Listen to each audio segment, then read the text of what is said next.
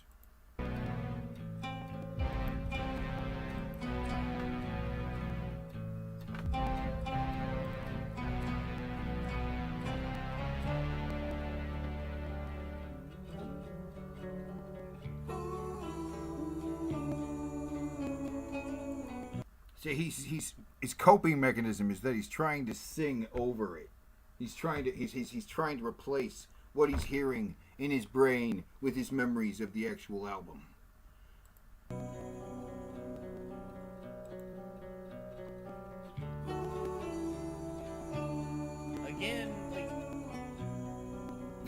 Again, they're not talking about American life. They're talking about British life.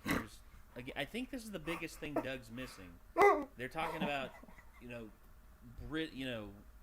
the upbringing in Brit and, the UK versus here in the US. I mean, there's a wealth of differences. Yeah. A wealth. It's World War II with monsters too silly. Oh, Roger Waters, did you ever wonder why these images of slaughter made it in a film that also sings about how high school bites?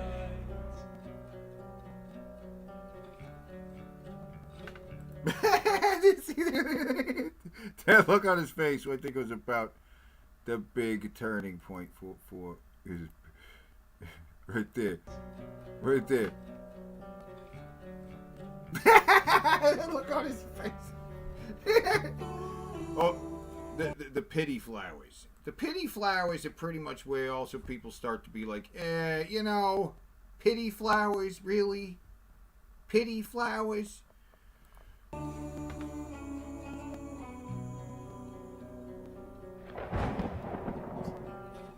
Is it saying anything that deep? Horseback necks, are we supposed to be? Sure, we're all bummed up, but you're losing blood in this movie. So long. Oh, no. It gets deeper. All right, so he's definitely not liking it anymore. It's turned from a to a tisk, like a... It's turned from a laughing into a kind of thing, and it's getting there. It's getting there. But after it's when he sings about it being an Oscar bait song that he really starts to hate it. Oscar bait song, smoke a bong, and it will feel less wrong. So long. Weird song.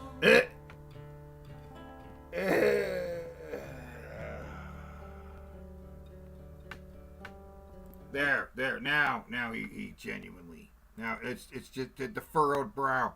The furrowed brow comes in. Okay, again, when you look at it from the scope of an adult looking at this, seeing those big, monsters on the horizon and, the demons and everything like that, like an adult watching it. Like, I love how he compares, like, you know, if you were an adult watching it, comparing, like, Doug's not an adult. He's like, you know, if an adult was to watch this. Would basically, you know, as an adult, you'd look at that and be like, oh, that's a little ridiculous. But when you look at it from the perspective of a child, which is what the film does, I mean, when we're looking at the stuff through the protagonist's eyes, he's a child. And a child, when hearing about this great massive evil of of the German war machine coming after you, you wouldn't think of foot soldiers. Instead, you would imagine some of the most horrifying monsters that you could as a kid. Again, like the analogy I think is lost there, and I think again, given also that the UK was right next door, straight across the channel from Greater Europe, and they were getting bombed. That's another thing too. Like Americans, we had Pearl Harbor, yeah, but the UK was bombed relentlessly during World War II. Relentlessly. I mean, children were sent to the countryside up north out of the cities to get away from that.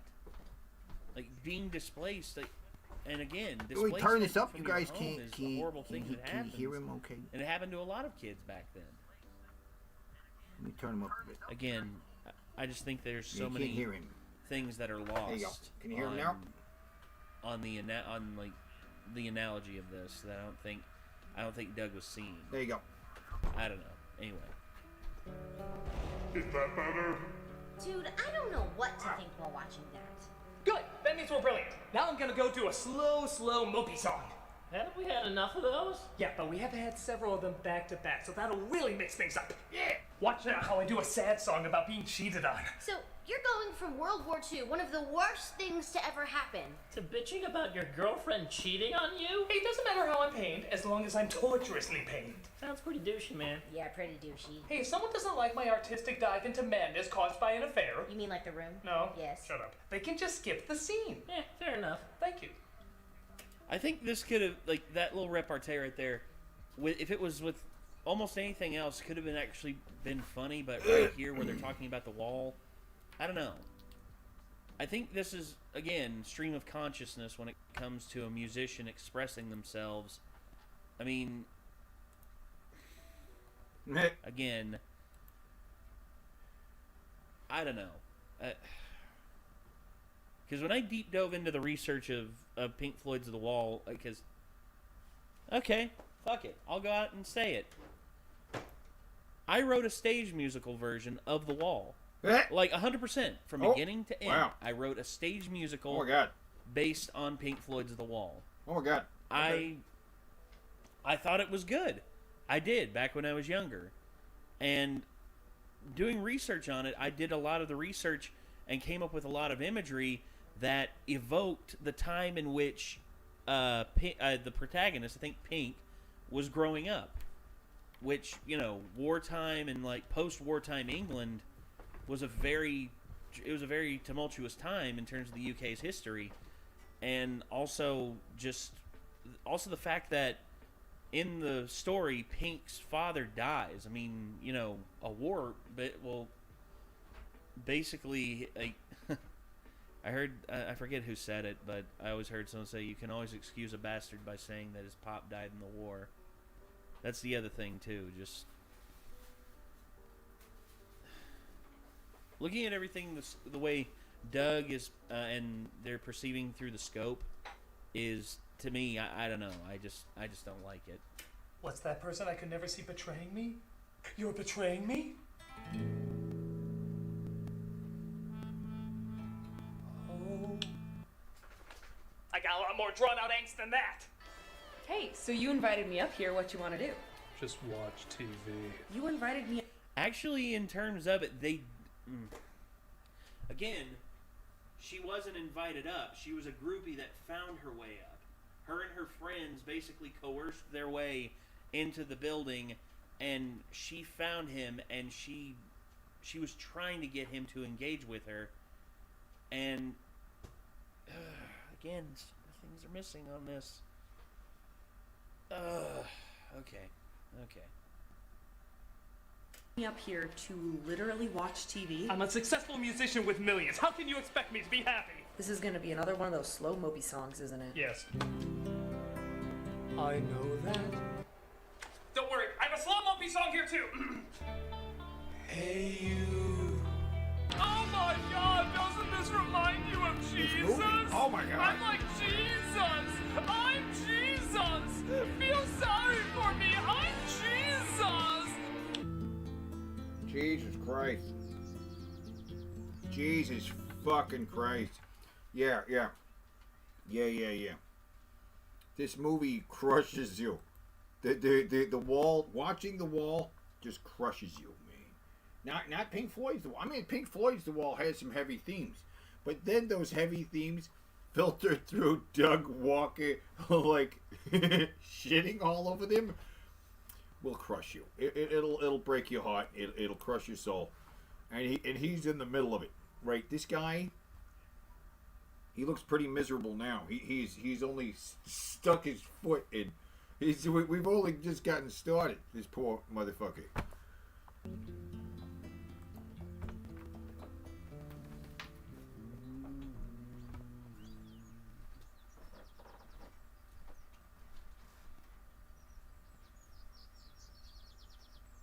Corey.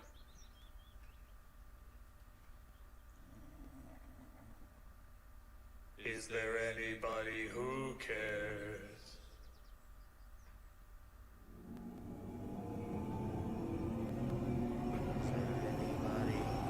Out there. Is there anybody out there? Wake up. Are you still awake in that chair? This one's the perfect gift for the friend who's been getting a little too comfortable during quarantine, maybe your son, a father, or your boyfriend. In which case, it's really a gift for yourself, ladies and gents. Manscaped, and their new performance package. This all-in-one kit that helps you maintain every bush or forest located below your head. Starting off with the star of the show, man. the That's upgraded great. lawnmower. Fuck off! You stupid ass. Just keep listening to me. Oh God. I know you're kind of bored. Yeah, sure. It's a lot of slow songs now. It's hard to keep on track. Mellow songs back to back. Ah, shit! He's watching the Oh God, there's Brad. Wake him up! This movie first. Just a half hour more. Come on, you've gotten through worse. There is no pain, we're all receding. Addition trips mark on the horizon. Your attention constantly may fade. Your eyes move, but do you care what we're saying? Okay. When I was a child, I rested. I had a fever, like hearing the dark side of the moon. What? Wait, yeah, Bob Hoskins was the manager. Rest in peace, Bob Hoskins. Hearing the dark side of the moon. Now I've grown, the section starts to drag like a long nag. I just don't understand. Is this now how I am? I have become comfortably dumb. Oh, come on.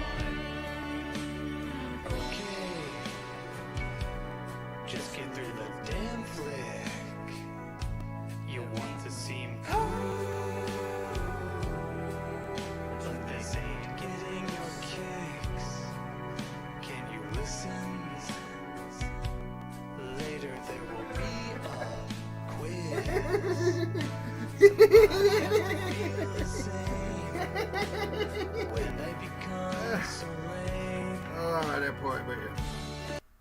Can you listen? Understand? It's I have become comfortably numb. It's a, oh, come on. We got an oh, come on moment. That's great. There it is. It's, oh, come on. So there is the oh my God moments. There is the genuine, like, smack yourself in the face moments. There is he's all but smacked himself in the face a couple times already. He's rubbed his face. He's what was he doing earlier? It was just but oh, come on. Right.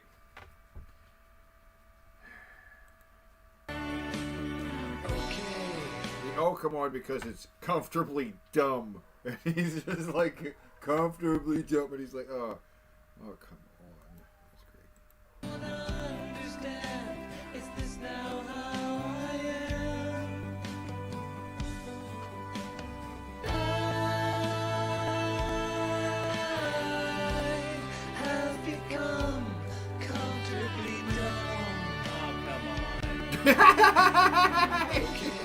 It's just like, oh, come on. God, it really is a come on kind of thing. You know what? I can't. It really does go a long way. Jesus. 42. Or no, you think he was 40. I think he was 42. Still very young and still very capable artist. Just going out like that. Oh yeah, he's talking about Syd Barrett now, right? Oh yeah, because Syd Barrett, the original lead singer for Pink Floyd, and I don't think Doug fucking even knows who the fuck Syd Barrett is. Who the fuck is Syd Barrett? He doesn't know anything about the history of the band and what he's even singing about, which is hilarious, because it's so stupid that this always comes up too. It always comes up too that like Doug doesn't seem to know anything about Pink Floyd at all. Like there's other members of the band, right? It's just so crazy. Oh! Just watching him struggle through the honey ad is kind of funny. Just God. Internet for Already got coupon it, Doug. codes, then like magic, bing, it automatically applies the best. Stop with no! We need to It's a talk. talking Word on the toilet! street is What is happening? There's a new kid What? in town. Why is it a talking toilet? Get out of here! Bidet What that is the gives me the fucking power ad to going on spray here? and Fuck! It's the best one to your car. What is it? Did you see that? Did you guys just see that fucking talking toilet? That was crazy. Anyway. At checkout, Honey will find you every coupon code, sale, or discount on over 20,000 sites like Amazon, eBay, Best Buy, GameStop, Newegg. Look on his face. Look on his face as he's watching Doug wiggle around. It's just... And more. So you might ask, how do I know Honey really works? Well, they've got your back. Not only did Honey test over 1 billion promo codes last... The look on his face. It's just like, Jesus Christ. But it actually applied 185,067,086 working codes to people's orders. Those commas mean it's a big number. Not to mention the subscribers who have already downloaded Honey saved over $83,000. That's ... a lot of real life savings. With Honey, there's literally no stress when you see that promo code box at checkout. Why, just look at the money I saved getting Alita Battle Angel. A movie everyone should see because it's really good and I want sequels. Go buy that after downloading Honey. Ain't In fact, gonna use happen, Honey. That's like unfortunately. 2 good things at once. It's good. You can download Honey right away at joinhoney.com/nostalgia. Honey is for everyone because it works for practically anything you buy. All right. Anyway, he watches like the whole damn thing. We do not have to watch the whole damn thing with him. We do not. We don't. Tim Curry. I shit you not. The prosecutor was Tim Curry, and it was glorious. Albert Fish. Okay, anyway, yeah, he goes on. This thing is really long. We're not going to watch the entire thing. Get the idea. This guy So this guy made this video. What was it? It was Just Fucking Happened, right? Just Fucking Happened, guys. Where's that highlighted? Anyway, Renegade Media Group. You know, check them out if you want to. It's cool. They're cool. God. Anyway, but that's not all, guys. That's not fucking all. Not at all. No. We got this guy. Sure, he's sure, he's here. But we got more than that, guys. We got another video here. We got another one. Who's this guy? Who the fuck is this guy? Hi, friend. Ah! What happened? Hi, friends. It is January 26th. January 26th. 2022. So this was not that long ago. Just happened this year, January 2026. It's we did get this one right here with this guy right here. This guy right here. And The Wall is a good album. Yep. It's a very bloated album. It's a very pretentious album. Yeah. To me, it kind of sounds like the death of Pink Floyd, which is very sad to me. Because I connect very deeply emotionally to Pink Floyd's music and genuinely care about them as one of my favorite bands. Like very high in my all-time favorite bands. I listen to all of their records, and a lot of them are really important to me. Albums like Animals, Dark Side of the Moon, genuinely are very emotionally, deeply important to me. Okay, right on, right? That's the big ones, right? Animals, The Wall, Dark Side of the Moon. That's the what's it? Animal Factory, right? Isn't it Animal Factory? Or like an album that Wish You Were Here album, sort of. It's sort of an album. Wish You Were Here. It's like, you know, isn't Wish You Were Here like an album? Anyway. Right there. It's between Dark Side of the Moon and The Wall. Dark Side of the Moon or The Wall. I mean, Dark Side of the Moon. Well, The Wall's a double album, right? So it's always going to be a little bloated. It's like Smashing Pumpkins. What was it? Come on, you know the double album. The one. You know what I'm talking about? The Smashing Pumpkins. The double album. What was that one? It's a little too long because it's a double album. It's a problem. You make a double album, it's very difficult for that double album to be that good, right? There aren't a lot of guys that can do a double album.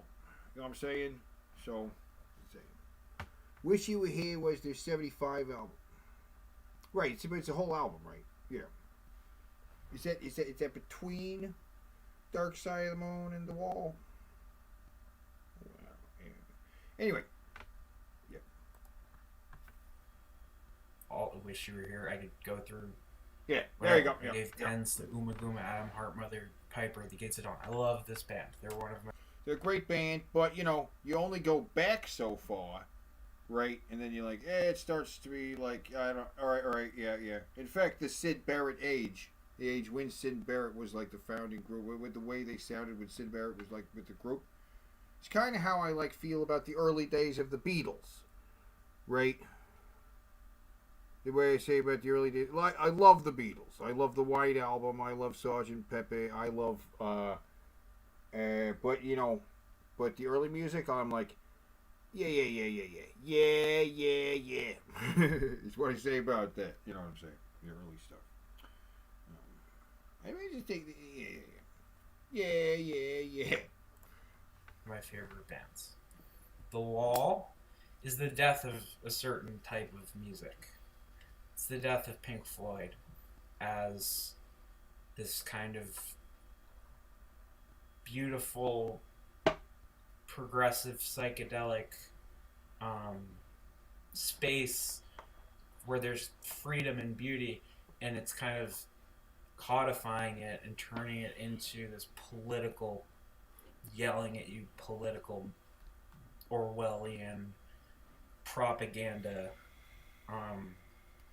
which there's political undertones in some of the earlier stuff, like Animals takes directly from Orwell, but it's a far superior album to The Wall, which is nearly unlistenable because of the length of it. There's so much filler on it.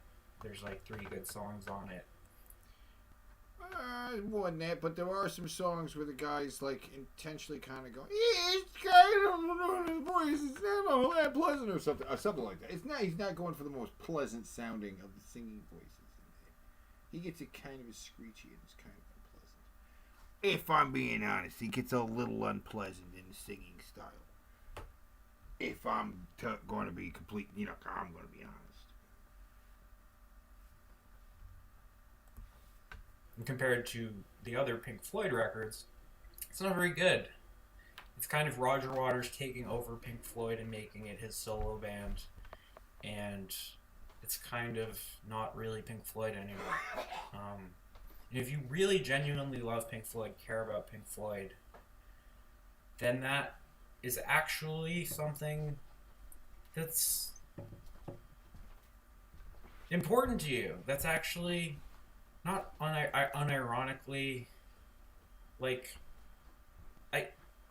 parody is a valid form of music criticism. In some ways, it's a more valid form of music criticism than this, or what Anthony Fantano does. He does a review of Nostalgia Critic's version of The Wall. Nostalgia Critics, they made this mediocre record, which is a parody of The Wall, kind of making fun of the bloat and the pretension of the record. It's pretty funny.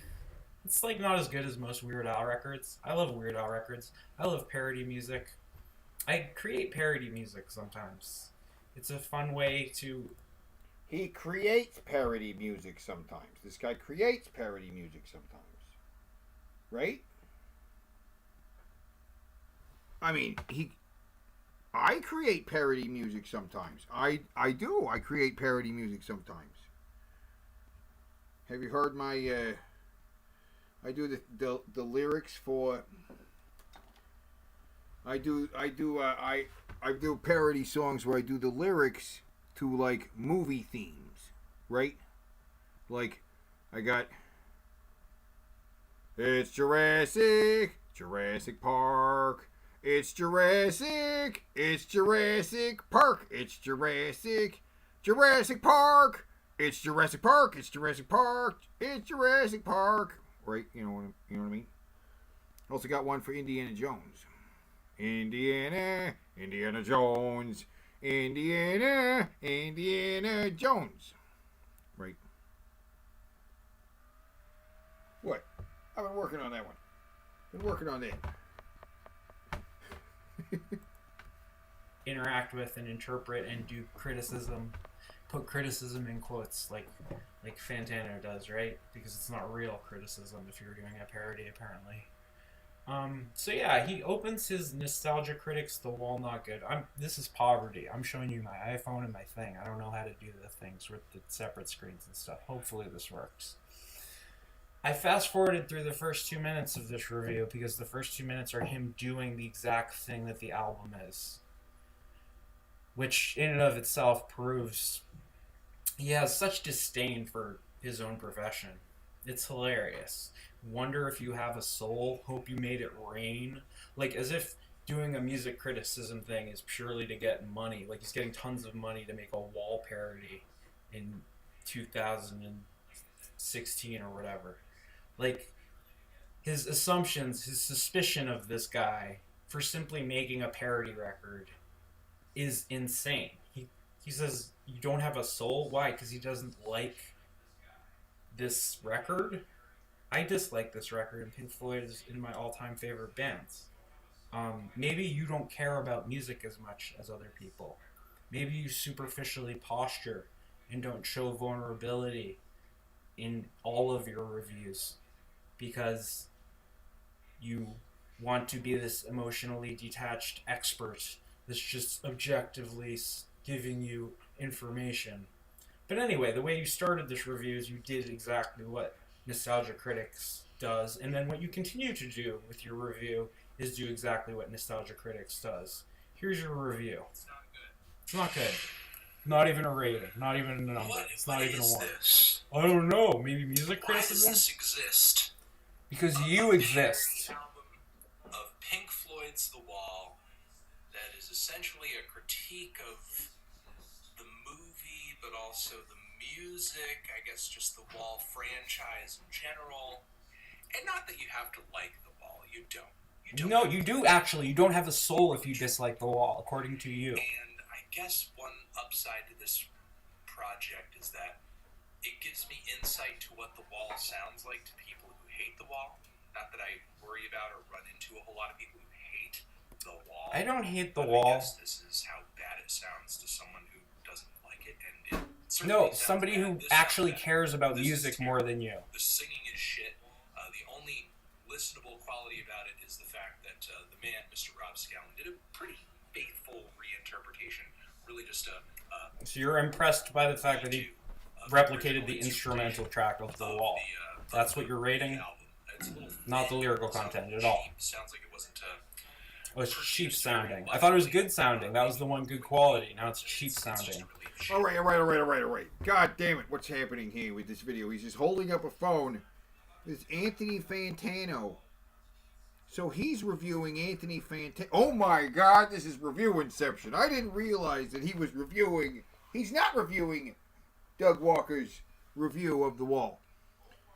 He's reviewing Anthony Fantano's review of Nostalgia Critics' review of The Wall. So this is a review of... This is a review of a review of a review. So I'm reviewing a review of a review of a review. Oh my God, it's reviewception. This is too many generations away from the original. Oh my God. Yeah, okay. See, what, you fucking serious? Yeah. We review Anthony Fantano's review of Nostalgia Critics' Wall review. Okay, so this is it's a review of a review of the review, right? So I am already reviewing a review of a review of a review. It's reviewception, man. It's broken. I broke it. I think I broke it. This guy broke it. He's holding up a fucking phone. He's holding up a fucking phone. What are you just holding up a fucking phone? Seriously, guy? Seriously, buddy? What are you doing? What are you fucking doing? What are you... Anyway, here he is. Satirical parody. Yeah, parodies, satire. That's what parodies are, is satire. You don't have to put it in quotes. But why? I mean, the critiques Why? are so Why do you do critiques of albums? substantive. Maybe in a usual review. Usually your reviews aren't very substantive. These are the kind of critiques that I feel like you would write up if you just... You would write them up. Record, you hated this...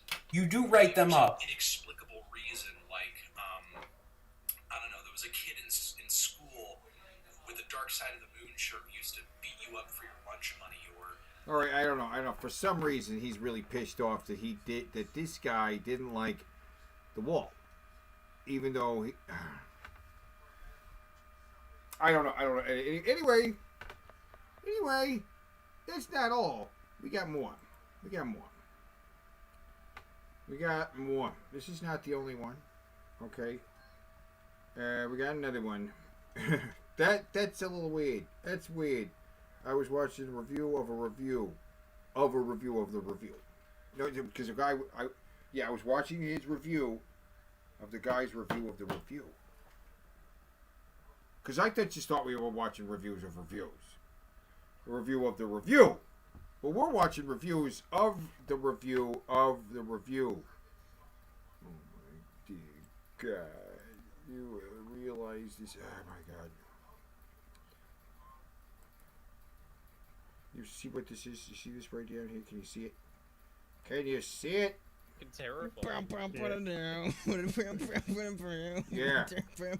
I mean, there's just one reaction. There's just one reaction. I saw a fight where someone was just walking forward, and they're like, what's happening? And they look at her eyes like, oh, is that a hand? 7 hours. 7 hours. 7 hours and 18 minutes. 7 hours and 18 minutes. They talk about. That's how long this video is. Right here. This one right here.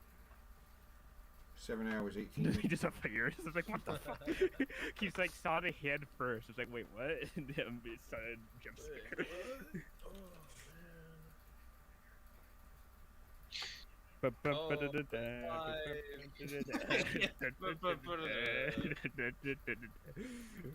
So, you know how you have a skeleton inside you?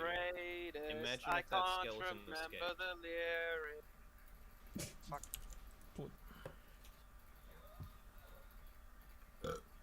What's happening? What's going on? What's happening? What's going on? Are you? Wait. Okay. All right. There you go. Okay. Yeah. I'm gonna start off today's stream. Good. With a little bit of reading time. No. Alright, yeah. You go in the other server You know first, what? or? I'm just gonna jump ahead because I can't an find. entry from a hiking The journal video literally I doesn't had, move because for the as first part of my schooling, for some reason, they 15, decided 20? it would be good to send 20 us, minutes. Okay, into 20 the minutes bush in, for 6 and we're still here. Okay, 33 minutes in before we get off Even this. watching it through a second time, I think there's a clear answer to that. 33 minutes in. 33 minutes in. We're still looking at the brought to you by Honey, which is the beginning of the video. to the more rigid societies of the past. Across pretty much all aspects of society, from schooling to forced conscription. Basically just a rejection of those kind of ideas. I love how we had the honey ad on our stream for like the last like 20 minutes or so. 33 minutes. By them, and we've given them more screen time than most fucking people sponsored by them would. This episode of Ucast is brought to you by not Honey, but us. Yeah, not Honey. Fuck you, Honey. Go away. Oh, there goes my money. Fuck you. Way to save money when you're shopping online. Way to save money when you're shopping online. Very well. Way to save money by shopping on Honey. With the nostalgia critic. Way to save money. Channel So, awesome. Wait, hold on. Can you press pause quickly? Oh, for fuck's sake, yep. Damn it, we almost made no, hold on. We almost made progress. I just really like the Sweet contrast Jesus. of the subject material that's being discussed currently and the opening of this channel. Yeah, Very helpful. fucking Wait till he gets the analysis. Oh god. hyper energetic, fucking wispy. No wispy. What's the word I'm looking for here? Whimsical. Whimsical. Thank you. Opening that he's going for with his standard cartoonish persona. Come when on, he's talking guys. about something like Get to it. The Wall, which talks about. Anyway, jump ahead. Jumping into it. Jumping ahead. Come on, God damn it. This video is 7 hours long. Wow, I'm totally freaking enthralled with this great criticism. Jesus, like really? It's literally The album's admittedly impressive music, providing most of the audio. There is almost no dialogue. Pink's progression from young innocent to jaded suicidal adult is sketched by director Alan Parker through surrealistic and often bloody filmed sequences and animation. It's a pretty grim portrait, but even worse, it is often repetitive and boring. There are probably enough powerful segments for half a dozen or so outstanding rock videos, but not a full-length feature. The brightest contribution comes from Bob Geldof, lead singer of the Boomtown Rada, who is somehow convincing as the... They are reading the reviews. The reviews off the fucking screen. They're reading that review right here. They're reading this. Or perhaps they're reading this. I don't know. Wall of Self-Pity, right? Or the Pink Floyd film Boring and Repetitive, right? I don't know. That they're reading off this. Adult Pink. A character so spendingly... The fuck does that say? Speedingly? He's having trouble reading it. Or, yeah, God damn. Anyway.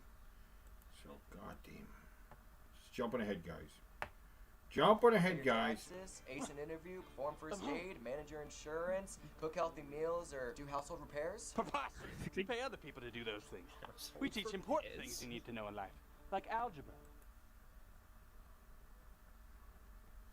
I'm jumping ahead. Anyway, that's how you remember things. That's how you remember negative things specifically, is hyper-specifics, not broad overall feelings. Those come later. Those are the extrapolations you make on those specific moments.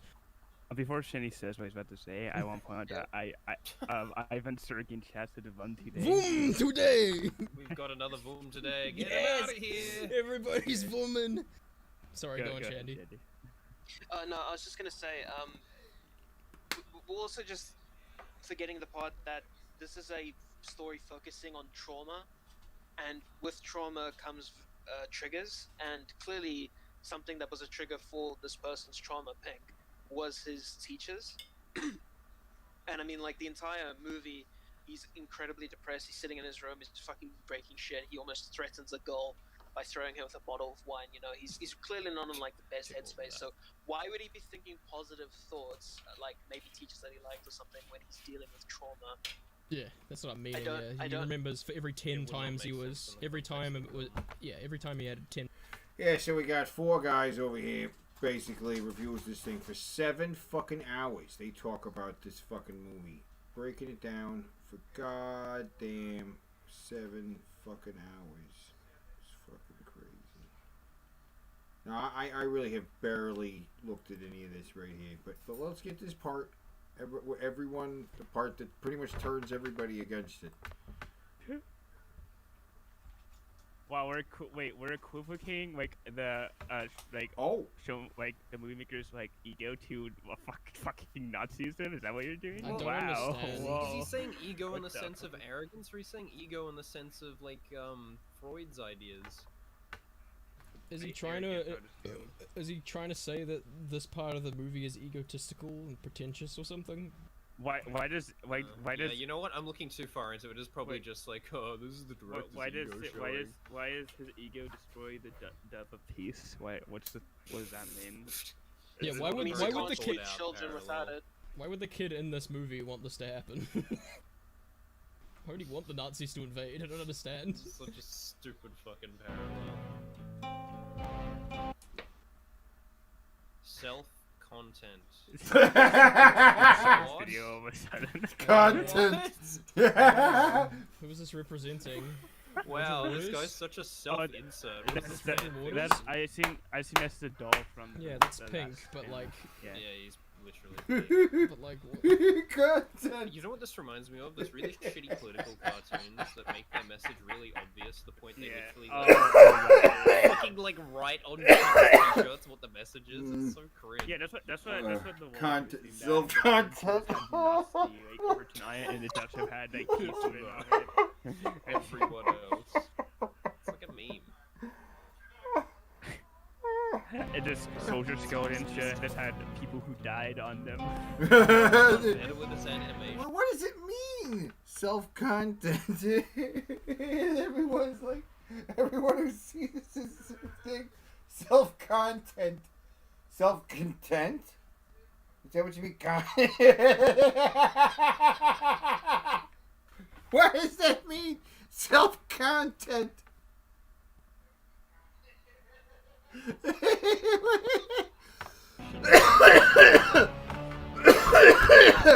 face coming out of the wall actually looked pretty good, and now we're just down to this.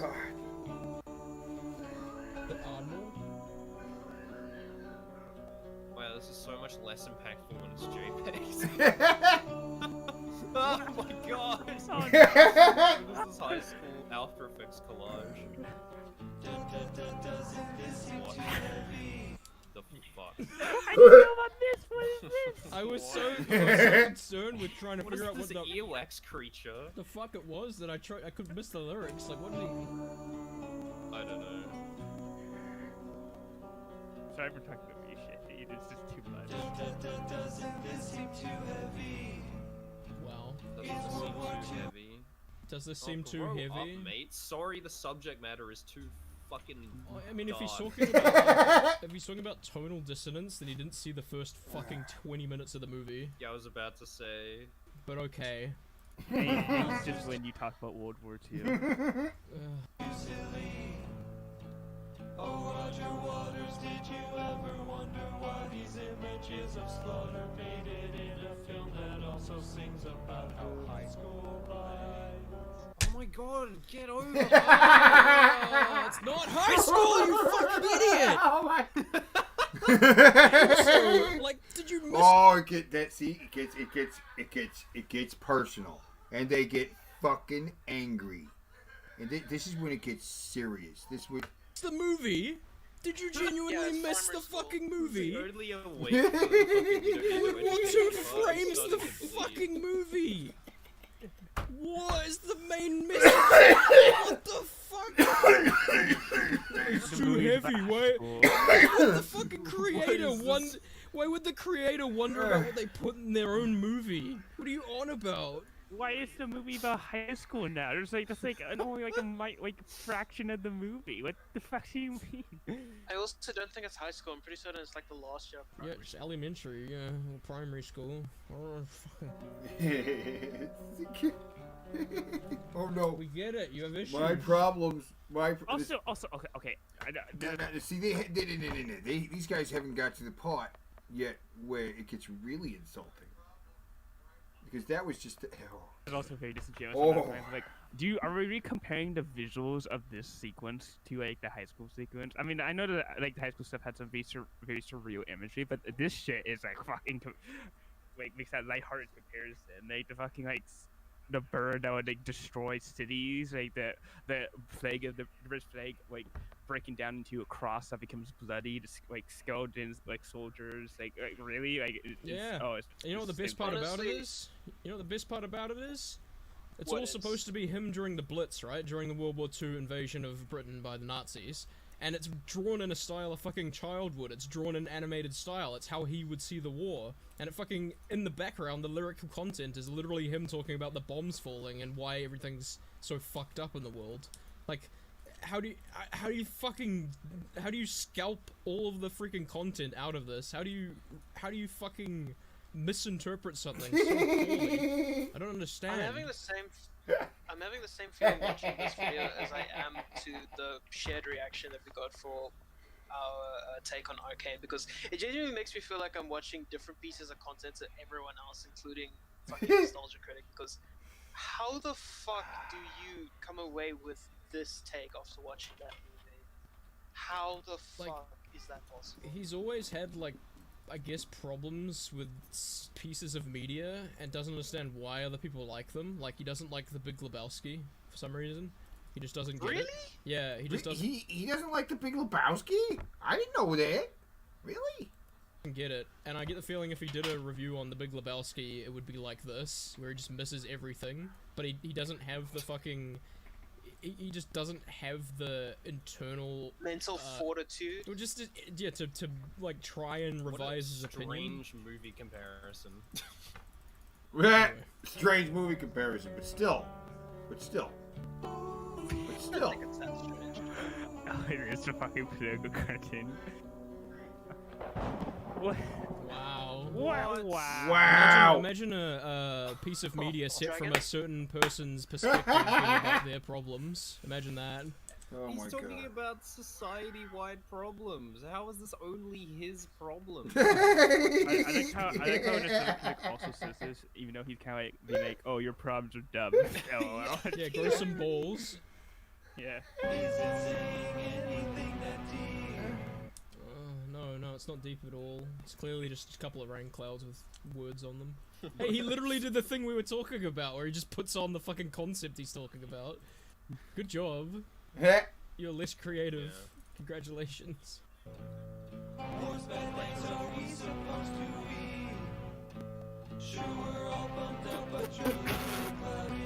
that fucking War Thunder fade? Why is it so low fidelity? When does this come out?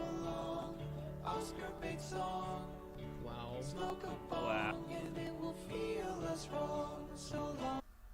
Wow. Wow. fuck are these lyrics? The most facetious thing he said, and that's saying something. He literally calls it an Oscar bait song, and that you should get high so you can enjoy it better. What a fucking pitiful. I'm gonna write this song to kind of like share like kind of the experience of like a child viewing like World War II like in Britain, and so it's like wow, Oscar bait, lol. It's like what? Wow. Grammy bait. Oscars even that big of a thing back then? Dunno. You're not allowed to talk about World War II. It's Oscar bait. Sorry. Fucking moron. You should just get morons. Einstein, it's such a heavy loss.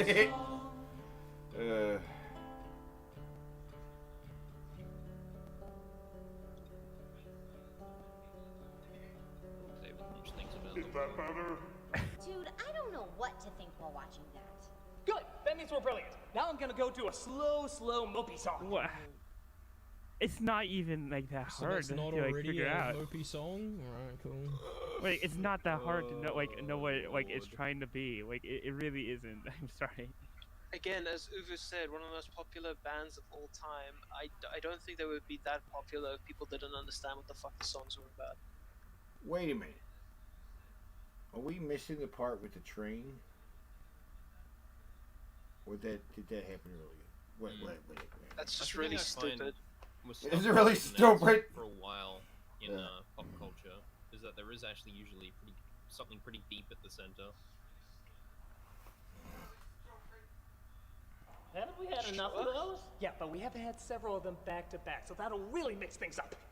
Watch now how I do a sad song about being cheated on. So, you're going from World War II, one of the worst things. That entire segment is reduced to a sad song where I am being cheated on. There's nothing. It was just that. What's wrong with that? These guys get so upset it totally maxed out the fucking microphones. It just went. That was hilarious. Considering the movie is about his personal journey and experiences, and you're complaining that it's about his personal journey. I love how critiquing the movie. I love how Nostalgia Critic has characters that he's paying, people that he's paying to act as characters in his skits. Characters that he's paying to manifest into reality. People that he's. It's a live review. They're watching the wall, right? But I'm watching them watch the wall. I'm watching them watch the wall. Actually, I'm kind of fast forwarding through because, you know, I know how the wall goes. And I know I have, at this point, this is part 6. Part 6, guys. Let me tell you. Okay, let me tell you. This is part 6, right? Of the fucking, alright, reviewing. We are reviewing, right? All the reviews of the review of the wall. Which we have done. We have done it. We have done it many times. This is the 6th time. Part 6. That's right. Yeah, part 6. We're doing it. And these guys did this video. When did they do this video? It just happened. It just came out in February. In February, guys. The fucking review of the wall review was made in 2019, right? 2019? Yeah. Right? Shit, it's been 3 fucking years and people are still fucking talking about it. It's that fucking bad. People that he's paying to yeah, I was gonna say people that he's paying to have characters in his script, and they're all just voice pieces for his own shit. Yeah. Why did you even That's bother? right. Like, That's why right. put characters in the show if they're just gonna fucking Which tell is you? what he's Well- complaining the wall does, and it's like, oh, it's self-aware, it's nuts. Bad. To ever happen. To bitching about your girlfriend cheating on you? Hey, it doesn't matter how I'm paid, as long as I'm torturously paid. The cracking in that person's voice. Like, Wow, that's pretty douchey talking about your traumatic experiences. How about you keep it to yourself and internalize and like bottle it up? Yeah, That's how about you healthier, show right? me going to the store and buying chocolate milk? Like, I don't want to see this. Yeah, why are you so down? Man. Yeah, pretty douchey. Hey, if someone doesn't like my artistic dive into madness caused by an affair... the audacity to call like it douchey. Wait, Holy fuck. what did he just say? He said you don't like my art. Girlfriend cheating on you? Hey, it doesn't matter how I'm pained, as long as I'm torturously pained. Sounds What a fucking stupid line. What does that even mean? Hey, if someone doesn't like my artistic dive into madness caused by an affair... You mean like the room? No. Yes. Shut up. They can just... Are you kidding me? Wow. Because Are it we smashes actually comparing bec- these two things? Because Fuck. so This a is the mov- problem with reduction. Hey, this movie that was released 20 Well, years to later be has fair- a scene where someone smashes up their fucking house. It's just like The Room. Pink Floyd is just Yes, The Room. would you reduce Pink something Floyd. of base He did say that a couple times. He's saying Pink Floyd's The Wall is the room. Is the wall the room? He's saying the wall is the room? Doug is saying the wall is the room. Is that what Doug's saying? Doug's saying the wall is the room. Doug is saying the wall is the room.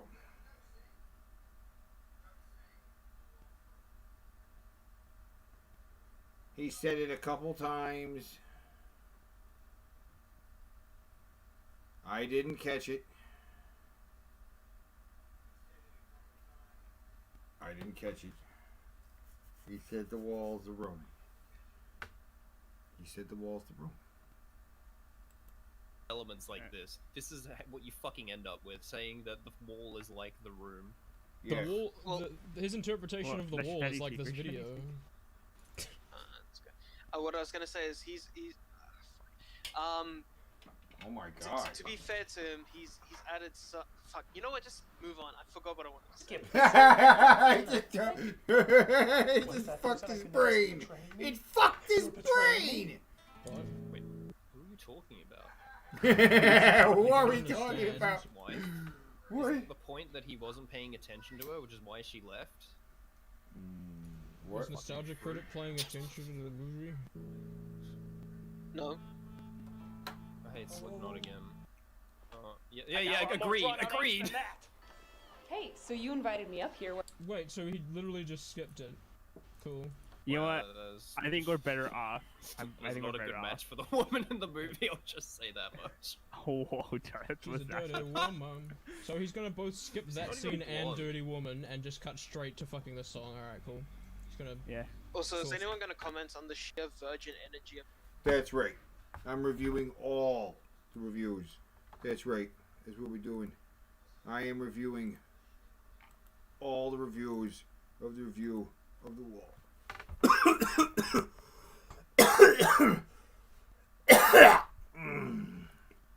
Synchronize, guys. Synchronize, guys. Synchronize, guys. You know what you want to, don't you? Yeah. Yeah, because we're reviewing all the reviews of the review of the review. That's what we're doing, right? Yeah, thumbs up from Bible Man. Thumbs up from Bible Man. Yeah. We're reviewing all the reviews of the review of the wall. That's what we're doing. That's what we're doing. We're doing it. We're doing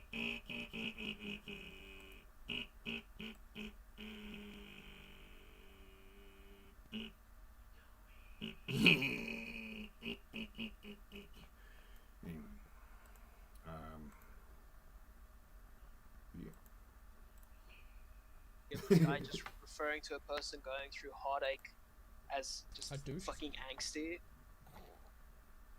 Yeah, he's a douche because his wife cheated on him. Yeah. If- His wife literally left him for another man. He's just being so angsty. If Doug ever knew the touch of a woman, he'd understand why that's a problem. The touch of a dirty woman.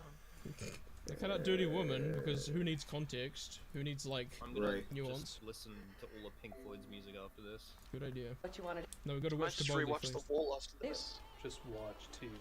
You invited me up here to literally watch TV. I'm a successful musician with millions. How can you expect me to be happy? Oh my god. Oh for my fuck's god. sake. For fuck's sake. That's Oh, the no. point! Hey, I'm not allowed to have trauma. Literally the point! Man, Oh my god, there's a lot of people that unfortunately believe that. It's like, I- oh, you have a certain I- amount of money, you're not a things human like anymore, lol. I hate, Cosmonaut is one of the people. It's fucking irritating. Yeah, Amazing. I hate this belief so much. I forgot. I always forget that there's apparently like this like happiness store that you can just go to and just buy happiness. And he's like, oh yeah, just buy it. Easy. The Nostalgia Critic represents everything that the wall is critiquing. It's actually amazing. I don't know how you can be so wrong. Like, that's Wait, the point wait. of the movie. No, Darth, you're right. He's actually being the judge at the end of the movie. He's like, oh, Yes. how dare you talk about your feelings? That's Like, how much this went over his head is that the movie has already fucking counted every single point that he's brought up so far. Fantastic. Wow.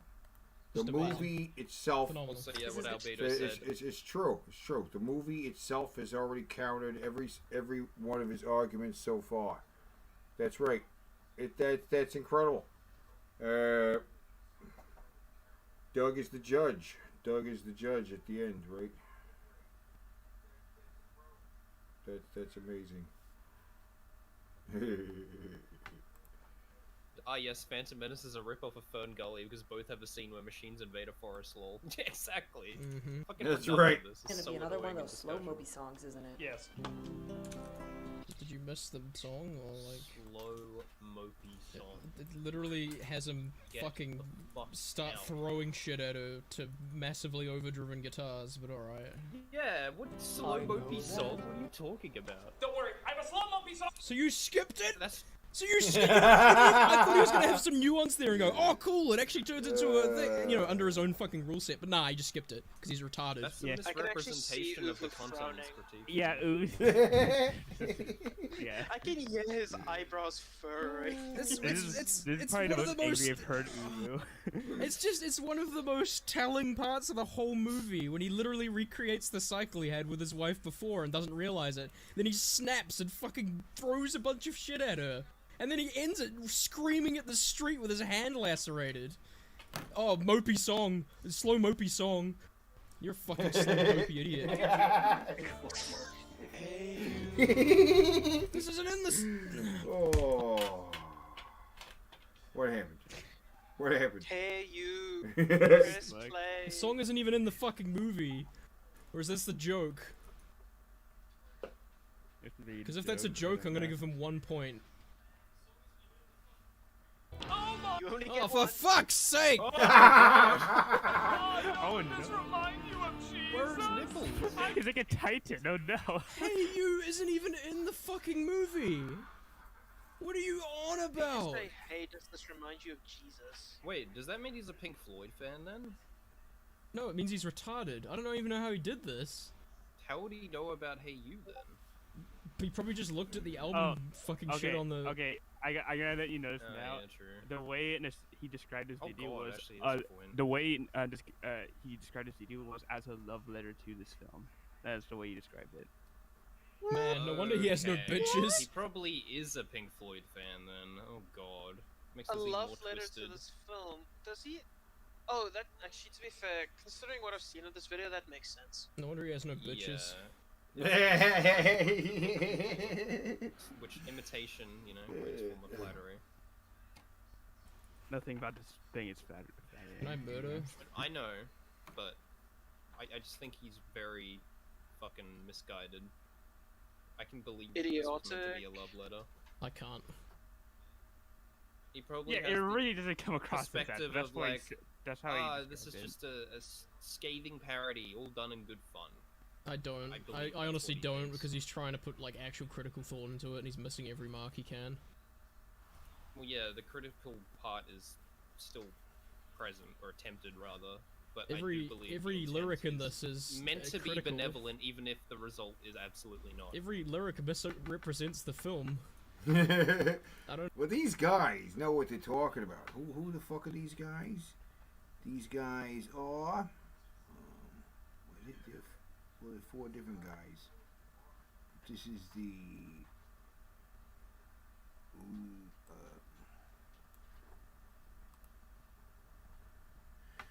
UVU cast. I don't know what the hell you pronounce it. UVU cast. Film Speak Matrix Resurrections. What? I don't know. Matrix Resurrections. They do not talk about Matrix Resurrections. I don't know what that's about. Do they also do Matrix Resurrections? Is that... Oh, that's why it's so long. So they don't do this whole thing for 7 hours. No. For about 3 hours. It takes them about 3 hours to finally get through this thing. Then, for the rest of the time, they look at Matrix... Resolute... Do they... Matrix Resurrections. They watch the Matrix Resurrections? Really? They watch the Matrix Resurrections. Okay, well, there you go. There you go, guys. There you go. You know what I'm saying? So yeah, we are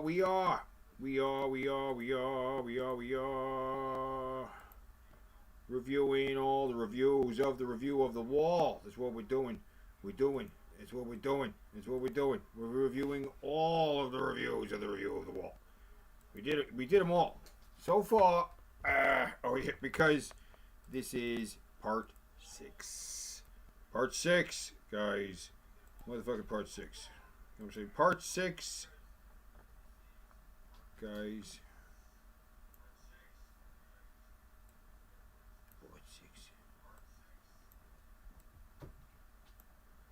Anyway, part 6, guys. It's part 6. Okay? 6. We've done this 5 times before. 5 times. It's the 5th. This is the 6th time. Fucking 6th time we've done this. 6th fucking time. And now, alright, so, there's another video. We're looking at all the reviews. Because there have been more reviews of the review since we did it fucking, like fucking 3 years ago?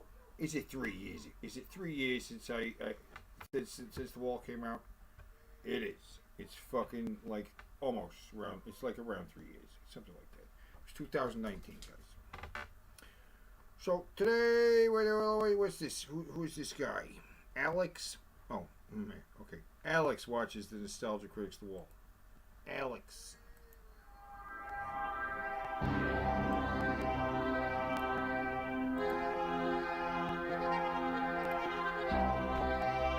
Been a long time since you've seen Pink Floyd's The Everyone saw that's wild was a rage-driven child, like in this movie. Oh my God.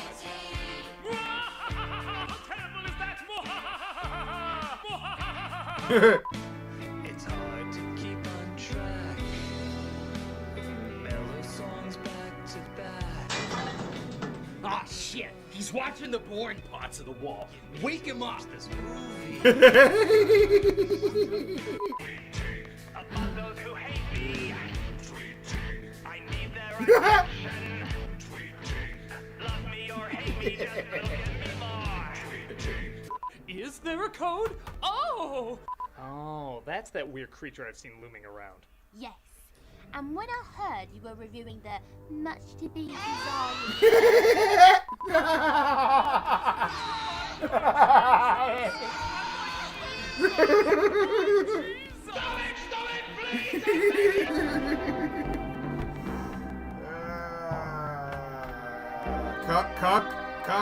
Cockwork Orange.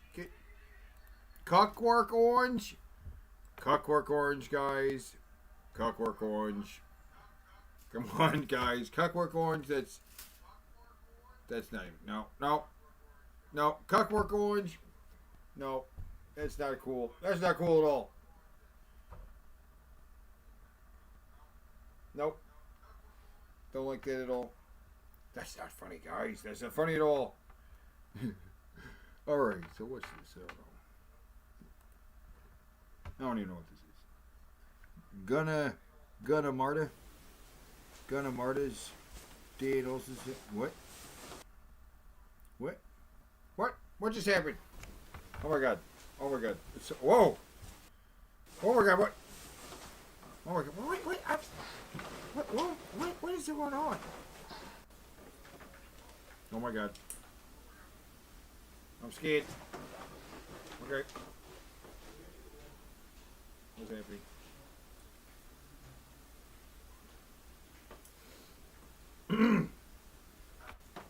Okay.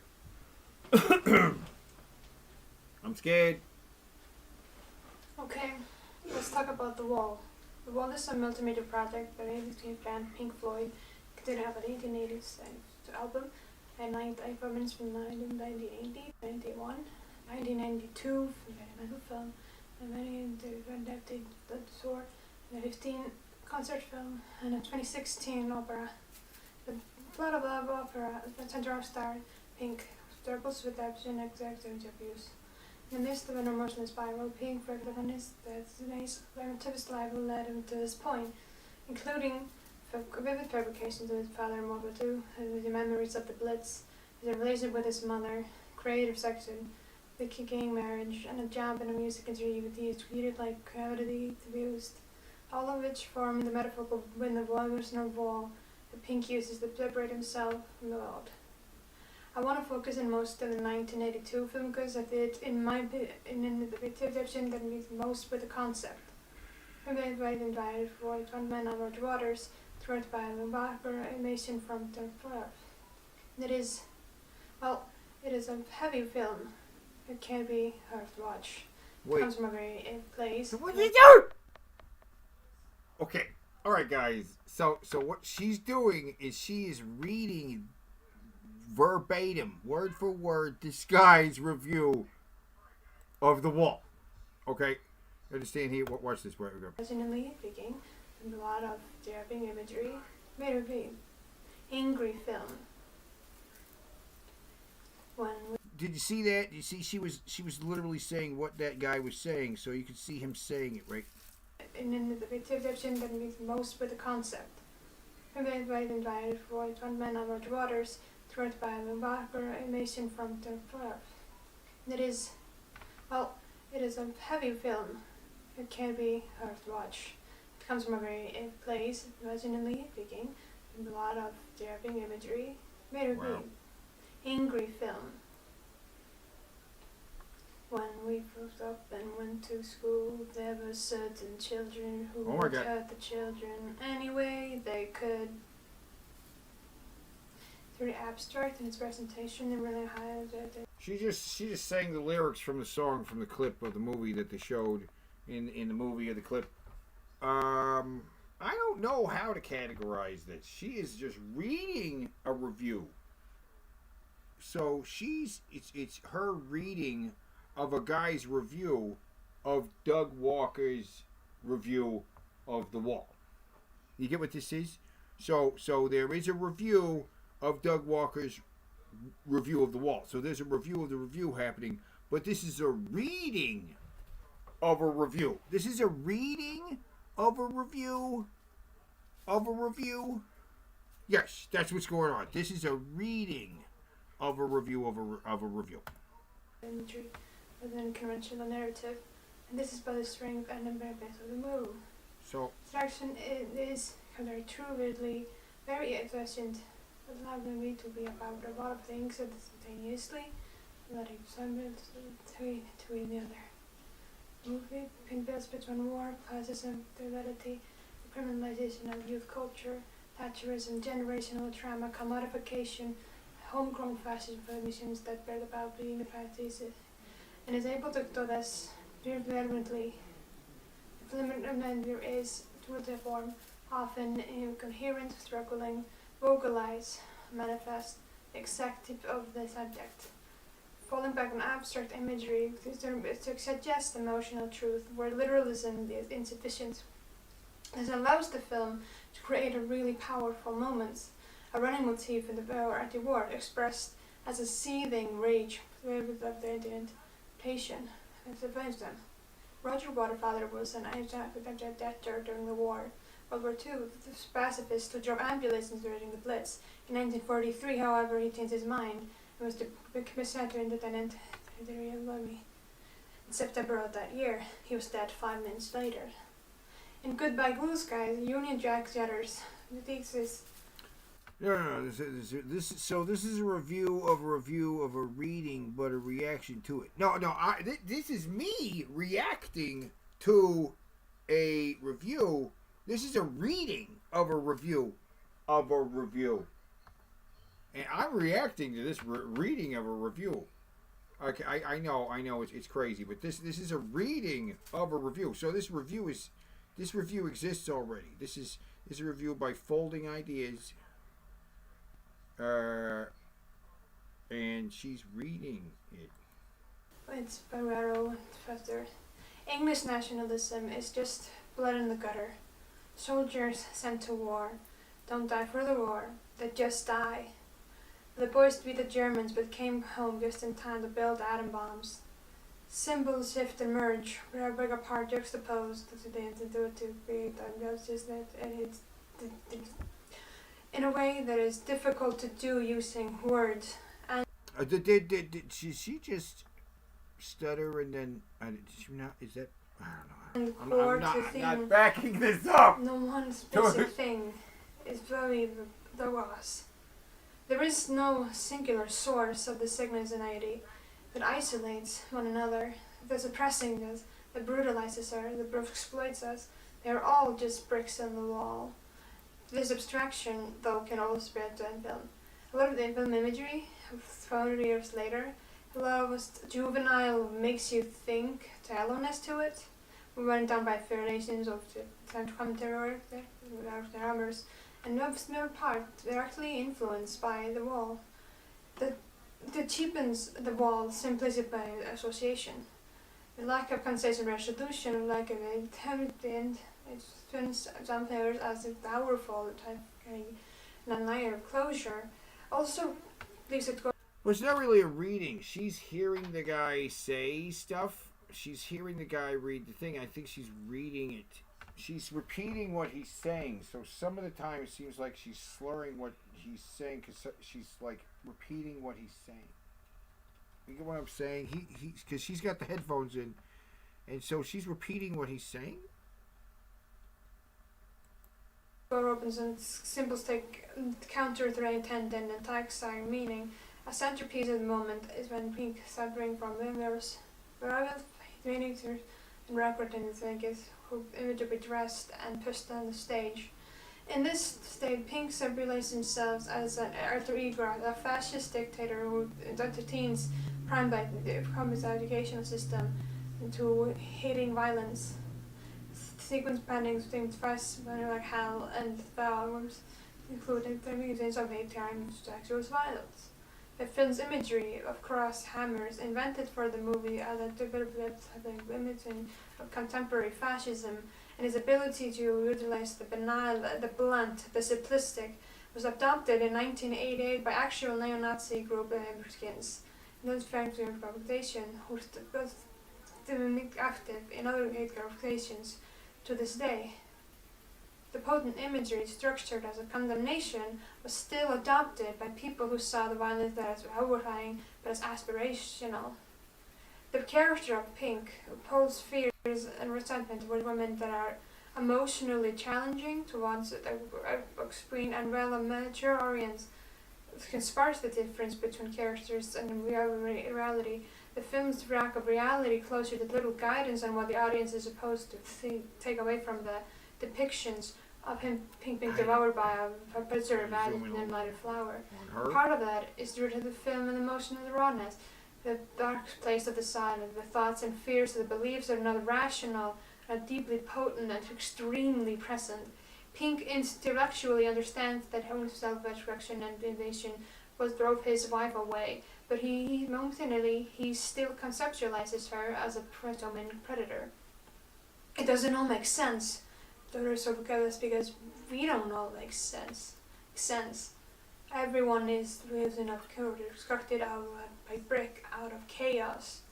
So when wall is from birthless, certainly not for everyone, there is still a real deep emotional here. Human story about anxiety, the self and the fragility of the hypocrisy of the power. The album is good, but it was always written by a visual component and the content of the film, and the album it definitely feels less than whole the commercial salt. The movie also adds one that Tigers broke free, but the song that the story. There's a potent encapsulation of how the Roger Waters feels about the system that killed his father. That's how the high command Oh my took God. my daddy What? from me. Oh. And this is a movie. The dog walker, a man whose bread and butter is getting instantly angry about movies for 9-year-olds, decided to react in the form of a parody recreation. Pink Floyd, the movie devoid of even its lack of subtlety. Okay, so what is this? Why does this exist?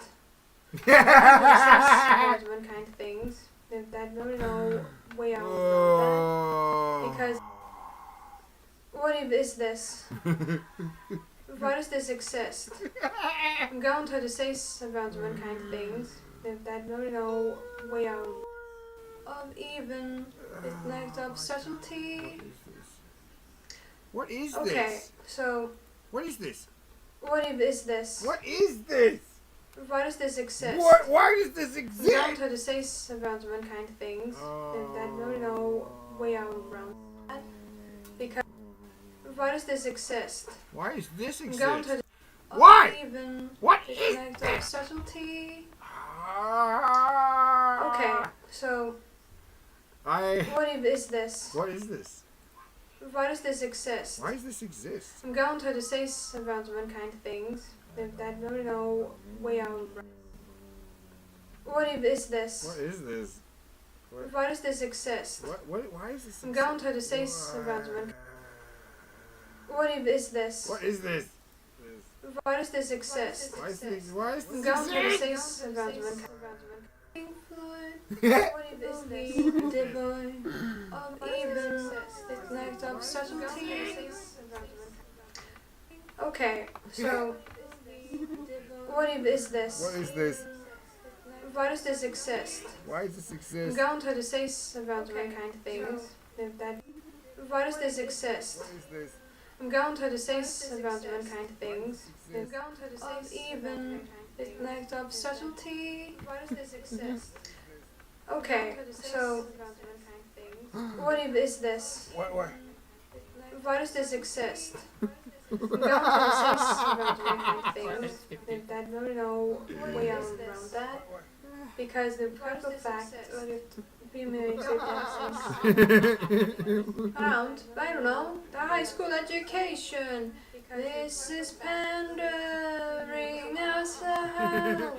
Basically, it's impossible to engage with this level of ball, even as sarcastically and without disingenuine mistake, leaving a lot of spell of self-salt. Would you fixate on what you think is silly, why you think it's silly? These are all revealing, and that's not to say that you need to love the wall. This is pandering. Floyd, the movie devoid of even its lack of subtlety. Okay, so what is this? Why does this exist? I'm going to say about one kind of things. That really no way out around that. Because Dickon, aka the critic, aka the guy with the glasses, is a brainchild of a dog walker. An inspiring book from the supercar guy who has edited into a Nathan John Rob great videos. What? Ducks, Burnlanders, and kids, usually with the comedy per kid or slapsticks and reactions and wild extreme confusion or extreme anger or both. 7 million. Never leave the cave without it. A bat. Credit card? They gave him a bat. Credit card? They had the balls to give him the greatest superheroes of all time a bat credit card? In September 2019, the club celebrated the wall. Limited video outing Susan Taylor, and son Griff Taylor, and a collaborator with Rob Scallon, and the reception was not good. No, it's just not very funny. In September 2019, it's Nathan John Rob. For most slapsticks and reactions and violence God. and confusion, anger, or both. 7 million. Never leave the cave without it. A bat. Credit card. They gave him a bat. Credit card? They had the balls to give him the greatest superheroes of all time a bad credit card? In September 2019, the people of raised the wall. Oh, Jesus Christ! That's, oh my God, that's so fuck. Okay, one more time. I gotta make it a little big. Jesus Christ. Okay, that's not quite full screen. I gotta get full screen for this. Oh, so funny. Yeah, well, okay, alright, is it. Jesus Christ, just a little bit big. Just a smidge big. Okay, alright. Yeah. Oh, like a glove.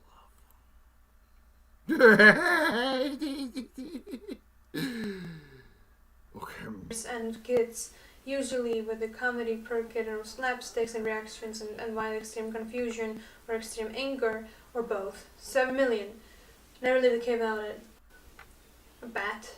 Credit card. They gave him a bat. Credit card? They had the balls to give him the greatest superheroes of all time a bad credit card? In September 2019, the people of raised the wall. For a minute video, I think Susan Taylor and his son Griff Taylor, and I collaborated with Rob Scallon and their reception was not good. No, it's just not very funny at all. No exaggeration. I'm not being facetious. I'm not trying to be a dick. This is the worst movie review I've ever seen. When I first heard about Doug Walker's The Wall, this is what happened. Sorry, it wanted to protect me. This review has become a lot of stories online where there is something deeply troubling about it. A good trip had fallen to the bargain bin for $3.93. But it's also really lazy. If that makes sense, any sense. The priority seems to be so long in everything. We're doing any of it. Okay. So officially, this does not count as a review of the review. I don't know what this is. This is a reading of the review. So she goes through like his review of the review, because this guy right here is a channel called Folding Ideas, and she goes through his whole video talking about him. Is she really? Inexplicable Dracula expression. Welcome to high school. Now she's all your laying creatures down. are monsters. I know this looks like they want to teach you something, but they don't. They just want to teach you Bob and Doug argument here is that every school sucks. Their opinion is special or not very substantive.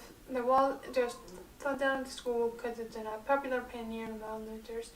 And bizarre eroticism opted out fundamentals, very creative system, while throwing a stereotype about school teaching algebra instead of car maintenance. Do you know what we teach in this wall? Avatar, taxes, revenue, subside, insurance, top skills, doctor health and repairs. Preposterous. We pay other people to do that thing because important things in their life, like algebra. I don't okay, sense broke. But clearly it's the other way around. I don't know, I got a high school education. Mohahaha, this is pandering as hell. Hello, also school sucks. Roll up and pair of balls. No, the surface level here is to be said that Doug is a transparently because of his experience in school in the 80s, 1990s in Illinois. But Doug's experiences primary school in the 1950s and 1990s in England. So at the dependable level, this doesn't work because it's a completely non sequitur. It's a response to another brawl. It's so off topic that misses the mark by such a wide margin that it's clear that he just wasn't paying attention. More than that, it's what interests me here is the way this person argument of school is status quo. Now talk about the grim cowardice of school helps you get a job. It's that helps you to get a job in the future. Okay, let me back up and say how it is. The rules of public education are the two interactions, first being philosophical, the second being industrial. So the first argument is not knowledge and inherently valuable and a good society to take care of everyone. But a society, the sciences, mathematics, and literature are more about society, an ethical society. Yeah, industrial argument is that tools should be able to for work. This is what the history of modern publication, expensive complication, but driven by industrialists who are Right. Okay. So we'll come back to this then. Is what I'm hearing. Right? We come back to this later. Right? Is that what you're telling me? You're telling me you want me to come back to this later? Totally. We'll totally come back to this video. We will come back to this video later. Yes. Next review of the review. Hopefully, I don't know what to expect, guys. I honestly don't know what to expect. Some of these I've scoped out ahead of time. Okay. Oh my God, what is this? Oh my God.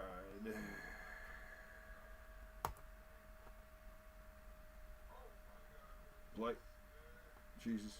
Something narcissists do is they'll plagiarize. They will just straight up take someone else's work and they'll do it guilt-free, because narcissists view everything as an object. Nothing has any real value, because the name of the game is getting attention.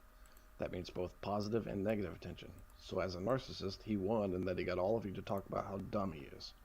He most likely...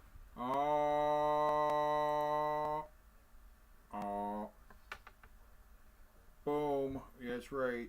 He did get us all talking about him, didn't he? Nostalgia critic got us all talking about him, didn't he? I've heard that argument before. Fuck that guy. Likely knew it was terrible, and he knew that people would hate it. But it got him attention, so what does it matter? Another reason why it was so terrible is you can't say no to a narcissist. So I'm guessing the writing process was him telling them his brilliant ideas and them saying okay. Because anytime anyone said anything, it would just get weird and uptight.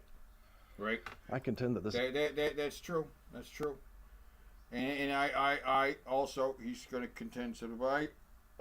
Also contend that his movies in general are garbage. Nostalgia critic, all of his videos are terrible. In fact, that was one of my arguments, is that I have not reviewed, I personally haven't reviewed review of the review. I mean, I haven't reviewed I haven't reviewed the Wall, his review of the Wall. And I'm not gonna tell you my opinion of it. Although it's obvious. But what was my point? I forgot what I was talking about. This is YouTube's fault. From where I'm sitting, all of these people flogging this guy are doing the cult of YouTube's bidding. He was just doing what the website commanded of him, going out and getting some views. So they're blaming the victim. And so he gets attention for being stupid, and then these other cult members are getting attention for talking about how stupid he is. So it's just a swirling toilet of narcissists all feeding off of each other. YouTube has young people posting videos of dead bodies in the woods, because the name of the game is getting attention. There is no bottom with these people. YouTube just says, go out and get some views. No rules. Just get views. This is the objective. Getting people addicted to getting attention. So it didn't have to be the Wall. It could have been anything. Because nothing means anything to these people. These websites are soulless, and they promote soulless people. That's why I say that. The fuck was that? Oh yeah. I was looking up.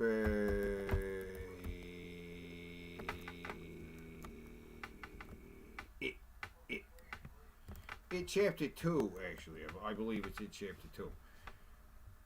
It chapter 2 is that's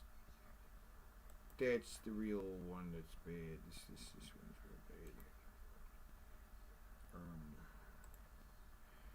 bad. Because This is like the video made right after. Hey everybody, Oh. the charity we're doing this week is... It's the video made right... Ah!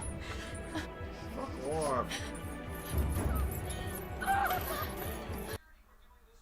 Is once again Save a Pet. We're doing this for two reasons. One, it's Chaplin's birthday, and I got him from Save a Pet.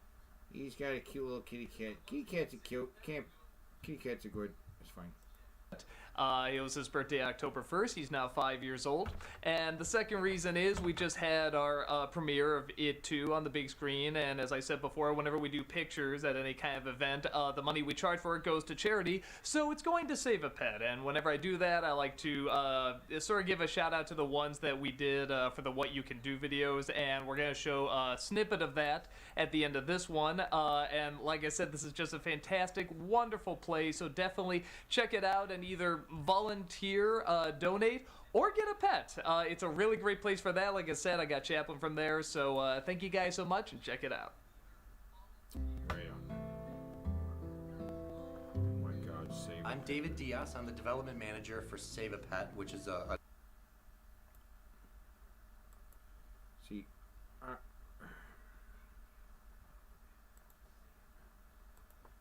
it's an ad for Star Trek. It's an ad for the Star Trek show. Book off. Anyway, that wasn't even the beginning of the video. That was a guy had already queued up this video before. That's at the end of the video. Haha, I'm stupid. Anyway.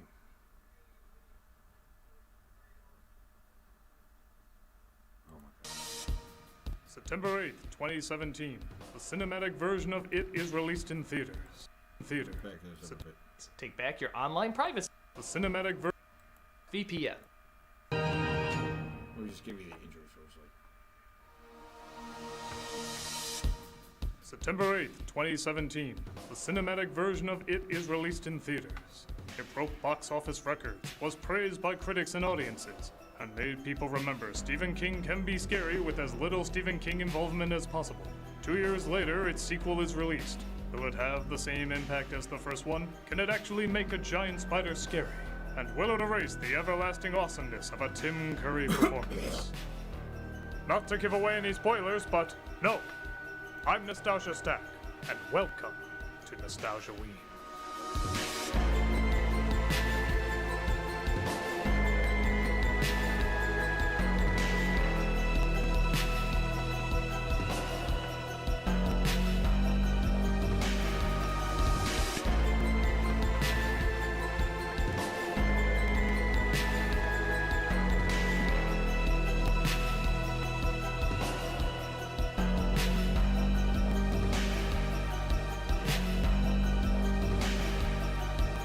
He's doing like an Unsolved Mysteries thing, where it's like the tune's like it's not right quite like the you know, yeah.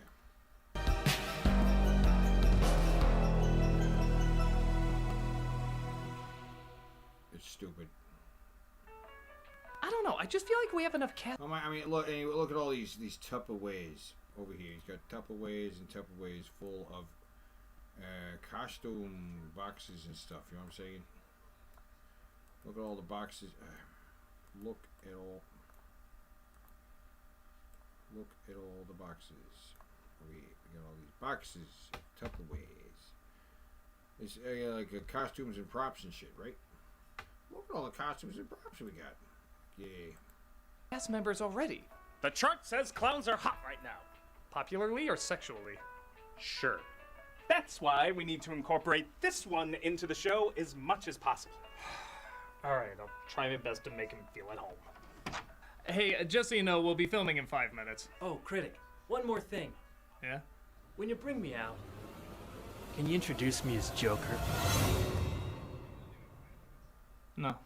Oh, we could get woke points with the progressive demographic. How? He could identify as clown. We'll just be ready in 5 minutes. Well, this is it. Your big moment. It certainly is. Oh my God! Oh Jesus! So I was about to say, is this implying that the Joker's going to shoot Doug in the face? But no, I'm seeing him as the It clown over here. Ah! What the hell are you doing here? What else? I'm here to show you how you can be the creepiest clown you can be. By randomly jump scaring into rooms? The more I do it, the more people weirdly think I'm brilliant. Why? Because he stole it from me. What? I'm just sitting here. I know, I'm just scared of clowns. What? Look, Rusty, not to toot our own horns, but we've made a lot of money over the years. Yes, when people think scary clowns, we're the first things that come to mind. So we're here to give you a few pointers. Okay, you about ready there? Oh my God, Jesus Christ. Oh no. No, you don't. No, fuck, there's fucking, how many Doug Walkers are in this room here? There's this Doug Walker, this fucking clown, and then there's two other fucking clown Doug Walkers, and then there's some other guy. Don't want any of their help. Well, I might. And this guy, right, this fucking guy, I don't know who the fuck this guy is. He's the only person in the room that's not Doug Walker. No, you don't. They're like Happy Meals. They're fun at first, but they're slowly destroying you. Happy Meals, they're fun at first, but slowly destroying you. Doug, are you still eating Happy Meals? I mean, I do not eat Happy Meals. I mean, come on, you're not still eating Happy Meals, are you? I bet Doug Walker still goes to Chuck E. Cheese. The clown's a little scarier. Oh, he always ruins all. See, here he's Doug Walker. He's the clown from It, the first It. So I guess he's doing like a Tim Curry here. Yeah, let's terrify your hero. Figure out he's the other clown, the new clown, right? So he's like Sarsgaard, or whatever his name, Skarsgård, whatever his name is. Oh my God. Own strategy. Okay, what is your strategy, Joker? Well, I was thinking more of like a slow burn, you know? Take my time, build suspense, get into a person's psyche. Let the weight of a truly disturbed mind get under people's skin.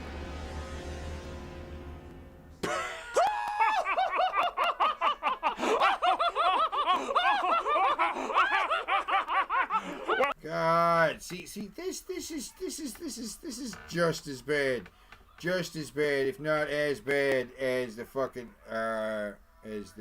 It. I mean, as The Wall. Is right. But my argument is that The Wall is bad. No, I'm not even going to say my opinion on The Wall. It's not about me reviewing The Wall at all. Yeah, it's just all of his videos suck. This is no exception. This was the one he made like the very next day. It's God. Anyway, the very fucking next day. Anyway, next fucking review of the review. Are you guys ready? It's time for another goddamn review of the review. What are we doing? Anybody new in the room? If you're new in the room, let me tell you, we are doing. What are we doing? We are reviewing all of the reviews of the review of The Wall. All of them. Every last motherfucking one. Every single motherfucking one. Okay? We're doing them all, baby. We're reviewing all of the reviews of the review of The Wall. We're doing them all, baby.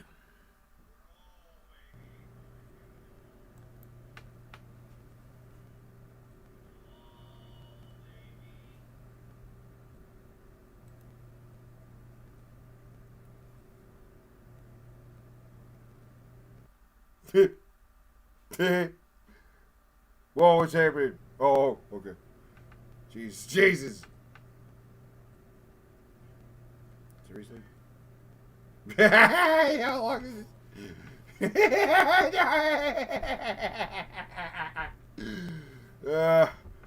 God.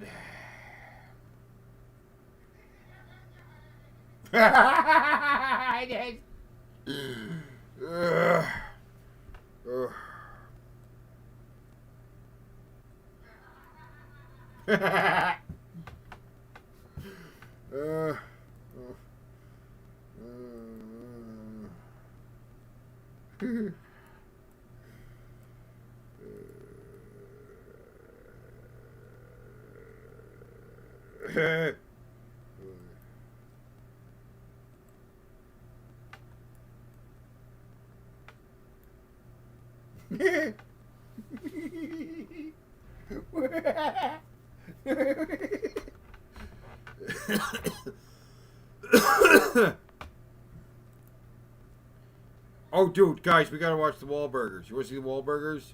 We gotta do the Wahlburgers. The Wahlburgers. Come on, guys. The Wahlburgers. Wahlburgers. Wahlburgers? Wahlburgers. Wahlburgers? Oh, dude, guys, we gotta watch the dude, guys, we gotta do the Wahlburgers. Wahlburgers? We gotta do the Wahlburgers. Wahlburgers. Wahlburgers. Come on, guys. Come on, guys. The Wahlburgers. Wahlburgers. Wahlburgers. Wahlburgers. Wahlburgers. Wahlburgers. Wahlburgers. Wahlburgers. Wahlburgers. Wahlburgers. Wahlburgers. Oh, dude, guys, we gotta Wahlburgers. Wahlburgers. Wahlburgers. Wahlburgers. Wahlburgers. Wahlburgers. Wahlburgers. Come on, guys. Wahlburgers. Wahlburgers. Wahlburgers. Wahlburgers. Wahlburgers. Wahlburgers. Wahlburgers. Wahlburgers. Wahlburgers. Wahlburgers. Wahlburgers. Wahlburgers. Wahlburgers. Wahlburgers. Wahlburgers. Wahlburgers. Wahlburgers. Marky Mark Wahlburger has a burger place. Wahlburgers. Wahlburgers. It's his whole family. Wahlburgers. All the Wahlburgers. The Wahlbergs have a burger place. Wahlburgers. Wahlburgers. Wahlburgers. Marky Mark Wahlburger has a burger place. His whole family. It's his whole family. The whole family of burgers. Wahlburgers. All the Wahlburgers. Wahlbergs have a Wahlburger family. The whole family of whole burgers. All the burgers. All the burgers have all the burger.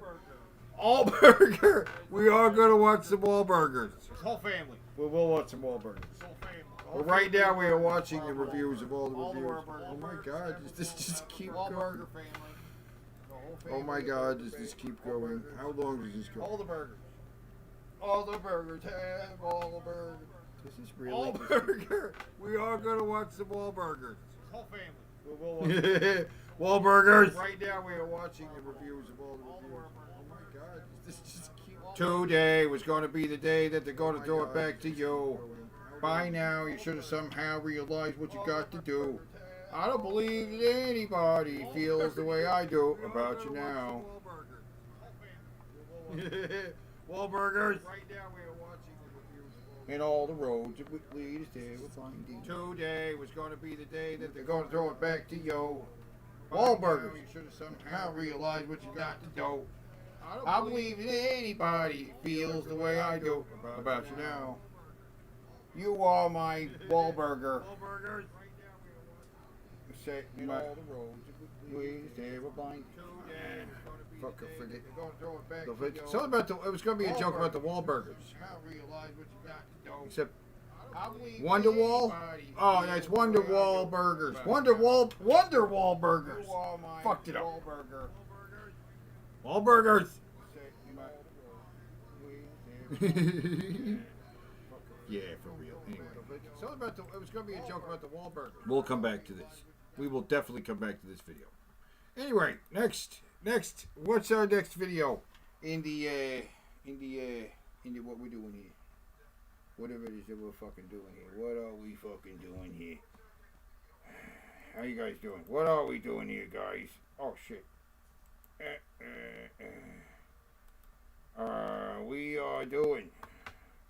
We are reviewing all the reviews of the review of The Wall. That's what we're doing.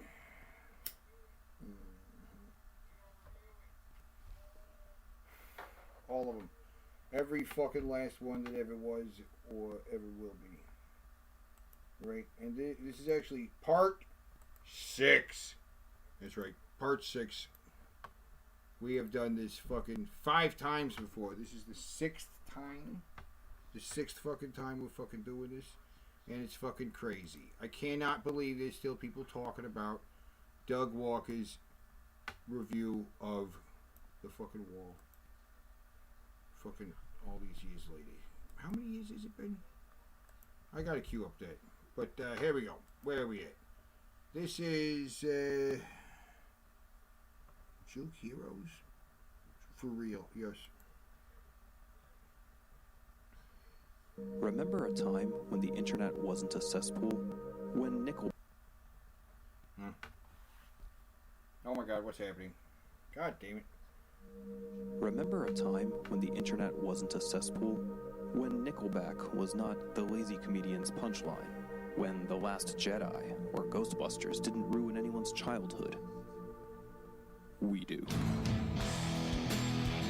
Nickelbackin' is a monthly podcast hosted by three longtime friends who really just need an excuse to shoot the shit. But in the meantime, they'll call it some internet hyperbole bullshit while they're at it. Do you secretly enjoy the smooth taste of Dunkin' Donuts coffee? Maybe you're a fan of the work of Jim Carrey. Hell, maybe you even like Nickelback. We don't, but we're in their corner, and by default, we're in your corner too. Listen to Nickelbackin' on the Zero Science Network, wherever you download podcasts. So these are some guys that like Nickelback, or the Nickelback apologists. They did like a video and they're like, they like Nickelback? I don't get it. So okay, so they're defending Nickelback. So what? They're going to defend Doug Walker's The Wall?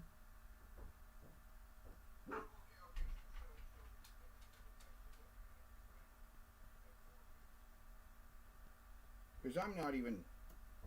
No.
Welcome to Juke Rock Zeros. I'm Lales.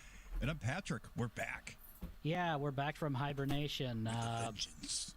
What did you do during your self-imposed exile for a month? Well, oh man, it was quite an exciting and invigorating break. We had some snow, and actually there's a lot of it today.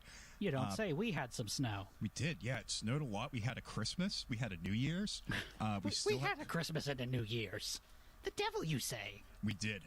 Those things have happened since our Christmas episode. Anyway, yeah, these guys reviewed the thing. So, at what point though? Trying to think what else might have happened. Okay. Just like some cookie crumbles, just kind of. Oh my God. And it's all over from there. Anyway, that's I still love them to this day, and I still listen to their records from time to time. I still like the. Oh, he's talking about the Pink Floyd. He's talking about Pink Floyd. Okay. Well, it's a for all it is, for all its pretentiousness, it also set a bar, I guess, in a lot of ways. Have you got any Pink Floyd related experience you want to talk about, Jenna? Okay, so Pink Floyd was a major game changer for me as just like a young teenage girl, just kind of going through a bit of like a depressive phase where she realized, oh, I am not going to feel like the quote-unquote normal one whatsoever. And because I'm always fascinated by like urban legends, so I heard a lot about the whole if you sync up Pink Floyd with Dark Side of the Moon with The Wizard of Oz, like it just works perfectly. And of course, me being fascinated, decided to give this a shot. Spoiler alert, it actually does sync up to The Wizard of Oz, and you don't need to be under the influence of anything to get that. And I ended up just really digging the album, and of course, I guess my dad, also another Pink Floyd fan, just also really encouraged me just to kind of get into it. And so I got The Wall for Christmas that year. I got into Pink Floyd, and I just naturally, I really dug it. Like, The Wall just holds a really special place in my heart because, for one, it's like I've listened to that album a bajillion times. The movie is one of the few movies that actually disturbed me to the point where I actually had to, like, put it on pause for a few minutes and take a break from it. I went and saw... Process the images that you just saw. Basically, of, like, yeah. These giant, like, women leg goblin people, whatever they are. And then, like, when, like, I saw, like, the local planetarium shows do, like, their wall laser shows. Like, I went to them a whole bunch of times. Even got to see Roger Waters perform The Wall live in concert a few years back. Yeah. That's why I'm wearing... Okay, all right. They're Wall fans. All right, can we skip ahead to where they talk about Nostalgia Critic? Along with, like, everything that's like, oh, holy crap, I know every single word and beat to this.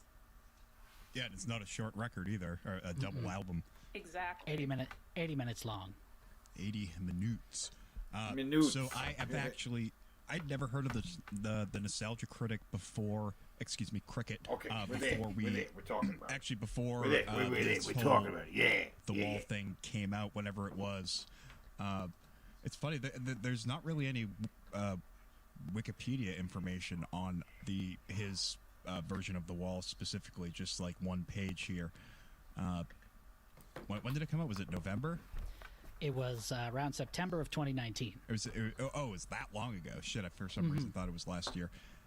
Anyway, this is the only thing I've heard of. I guess I'm not really as big into like the YouTube culture as maybe you guys are, but or were really, or were. I mean, I should say, because this was like 2007.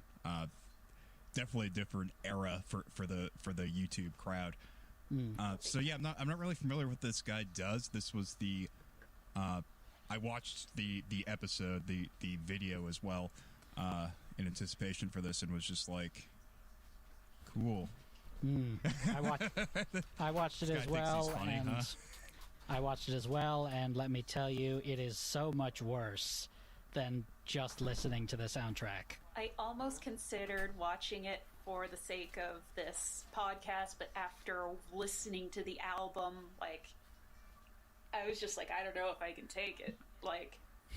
I watched it first because I didn't know there was a just like audio medium version of it.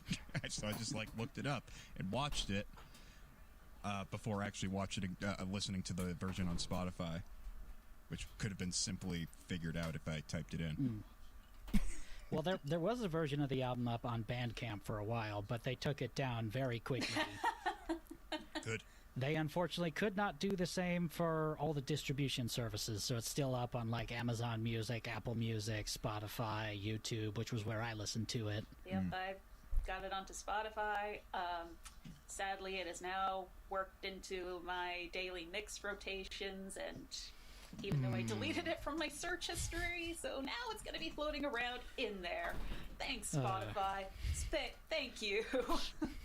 The algorithms are going to ruin people. It's going to be tainted for generations. Some more, I mean.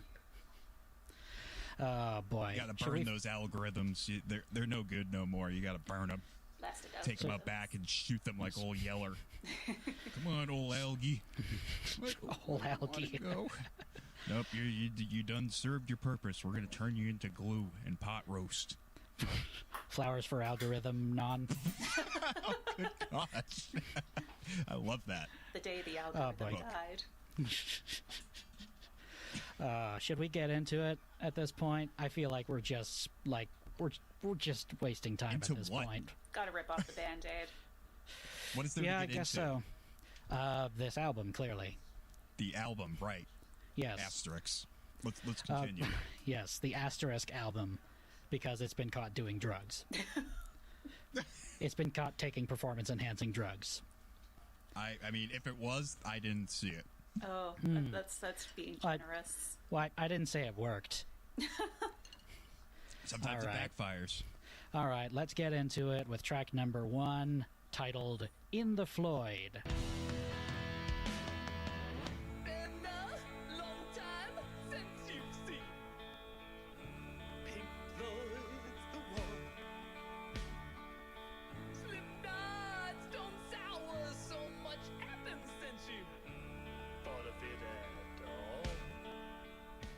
Oh no. Yes, that's what we're I am in for, angry huh? all over again. I hope your tolerance for unevenly produced tinny backing tracks and off-key singing is high, because this is pretty much what you're in for the entirety of this album. Just 15 tracks of this. I mean, in spite of the karaoke level of production quality, the one decent thing I will say is that Walker's collaborator, Rob Scallon, who provided the performance and arrangement, knows what he's doing most of the time. Most of the time. I don't even feel like talking about the production of this record. What the fuck are well- we doing tonight? well, I mean, what are we What the doing? fuck are we doing? What are we had doing to- tonight? I just had- Are we talking about the fucking nostalgia cricket? Dumbass. So, all right. There are only a few notes in, and these guys, who are like music guys, are listening to this parody album, and they're already angry. We're just a few notes in. These guys are already pissed off. I can't wait. That's bullshit. Album that we have to. I hate this. I just had to get the one kind of sort of backhandedly nice thing out of the way so that we could get to all the crap. Okay, good. You I'm know? sorry. You're right. That Yeah. credit where credit's due. It sounded like songs. So this opening track is meant to be Doug Walker's stand-in for the opening track from the original Wall, In the Flesh. That song served as the opening of the record and painted a picture of the concept's main character named Pink, a jaded and cynical rock star who has already trapped himself behind an emotional wall and presents themselves as cold and unfeeling. He invites the listener to take a closer look at what's really going on in Pink's brain, and the album begins thusly. On In the Floyd, the messaging seems to be, this is going to be a weird and lame movie. Yep. Yeah. Cool. Oh, and with references to Slipknot and Stone Sour for whatever reason, because the whole action is framed as Corey Taylor is watching the wall. That's Corey Taylor? That's literally Corey Taylor That's from who Slipknot. that was. Oh. Yeah. That makes a lot of sense now. This is a cinematic choice that has no bearing on the review or subsequent album whatsoever, and really only seems to be there for Doug Walker to just kind of flex about his famous friends. Basically, yeah. It's like at this point, like when it starts, it's just like, oh, Doug, you had to have known that you weren't going to win against Pink Floyd. Why are you even bothering to try? Just so you can, like, flex the fact that, again, yeah, you got your Slipknot buddy. So, my problem right off the bat was, it seems like That it exists? That besides the fact that it exists and that I had to waste my time listening to this for this show, not that I don't enjoy your company, but this is a terrible reason for us to socialize, because it's he has one point of criticism and he literally just stretches it out for the entire. All right. That's enough of that. Next review of the review, because we're reviewing. What are we doing, guys? What are we doing? Ah! What's this? Ow! Get out of here, you fucking nugget. Get out of here. We're reviewing all the reviews of the review of The Wall. Doug Walker's sensational Wall review of The Wall. Because I got the album, right? I actually have it on vinyl over here. I have The Wall on vinyl. I love it. I don't actually have Dark Side of the Moon on vinyl. I should get it. I should. But I don't know. Anyway. But yeah, this is yes, you're reviewing all the reviews of the review of The Wall. All of them. We're reviewing them all. And that's what we're doing. This is the first time we've done this. In fact, this is part 6, guys. Part 6. We've done this 5 times before. Back in the old channel, I did it 4 times. I did 4 4-hour live streams. What's that? That's 16 hours of reviews of the review of The Wall. I've never seen anything. This is part 6. Part 6, guys. Fucking motherfucking part 6. Oh my god, what are we doing here? Who is this guy? Why am I doing this? Good question. Let's find out. Time to be the critic of the critic.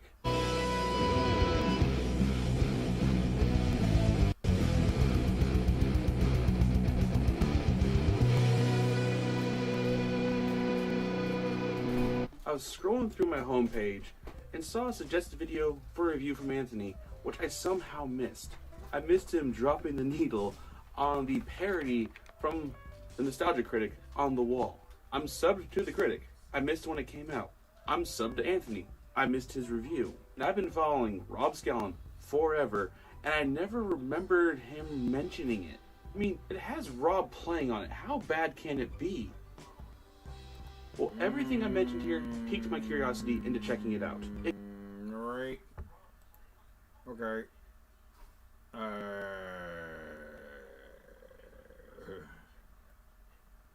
Okay.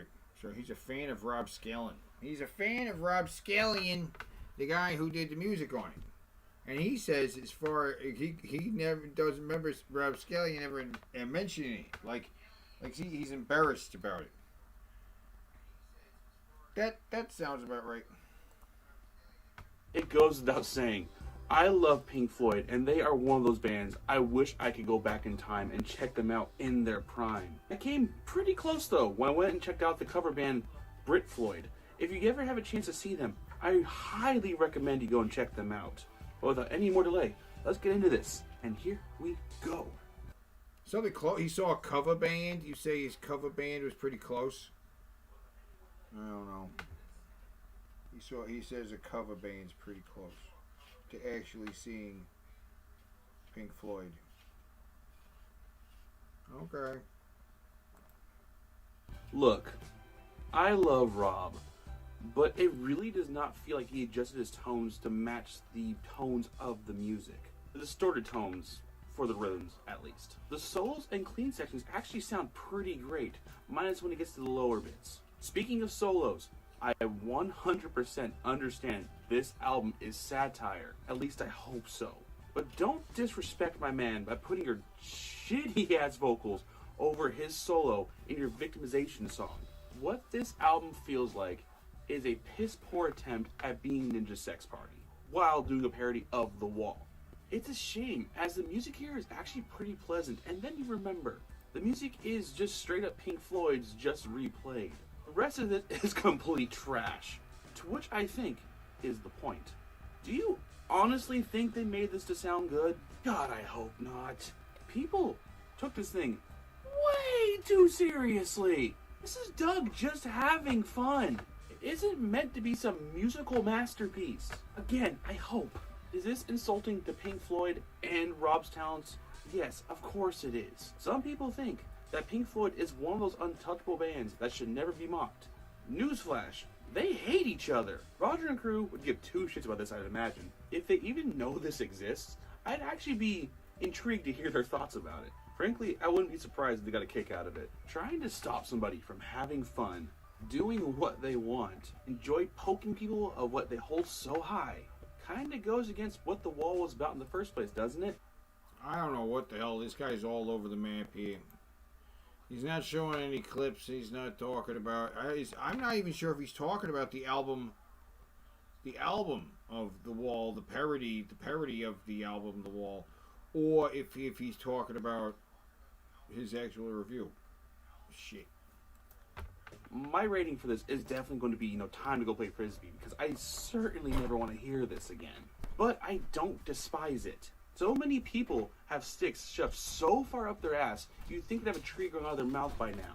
This isn't made to be taken seriously. Not all music is put out into the world to win awards or be played constantly. It's crap, yes, but it's a group of people having fun. Go have fun, people. Take care. Oh, the SpongeBob theme with Corey Taylor is here. Change my mind. First class. Fuck off. Anyway, next What's the next fucking video? What are we doing, guys? What are we doing? You know what we're doing here. We're reviewing all of the reviews of the review of The Wall, baby. Because we don't need no more reviews of...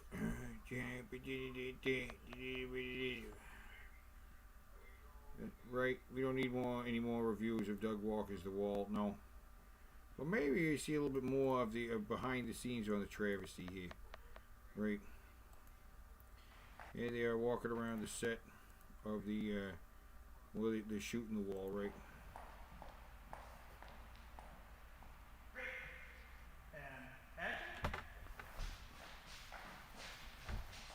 Let's.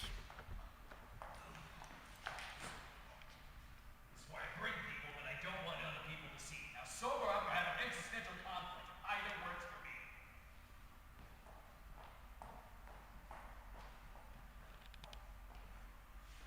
Great. More just for safety. I thought.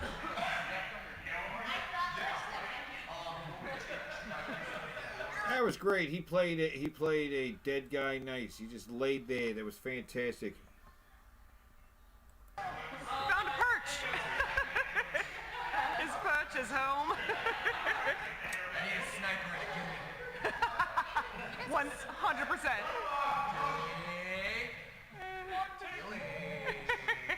100%. I think What we is might happening? have a gilly around here somewhere. What is happening? What? All right. What's happening?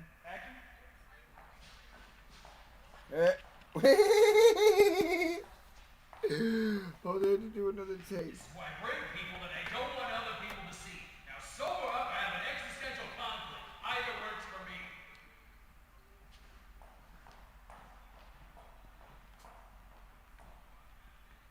Great, got it.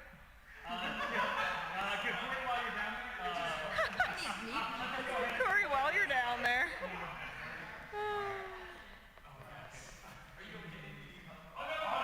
No. He was told to stay down. Stay down.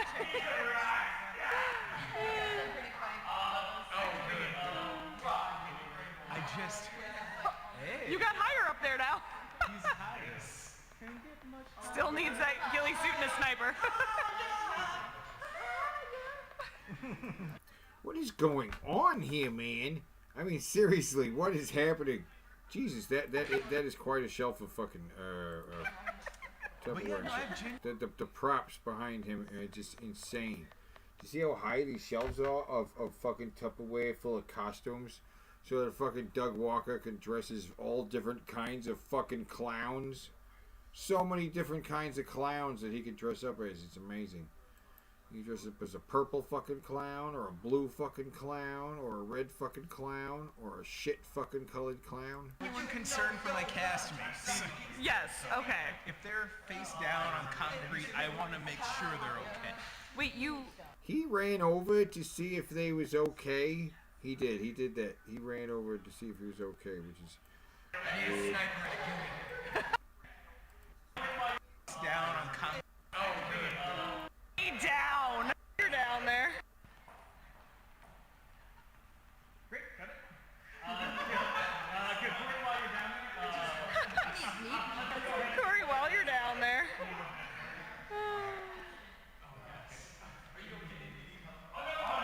No. He was told to stay. See, he said, he said, don't get up. Don't get up. Don't help him. Do not help him. It's just weird. It's just weird. It's just really weird, these people. Oh my God. I was just saying, these people. What is happening? All right. Well, there they are. Jesus fucking Christ. Anyway, we're reviewing all the reviews of the review of this. This is an autopsy, guys. This is a autopsy. This thing's been dead for a couple of years. It's been dead for a couple of years now. Yet, there are still people reviewing the review of the review. I'm reviewing. I'm doing this because I just discovered more reviews of this thing. There's more reviews. That's why. Yeah.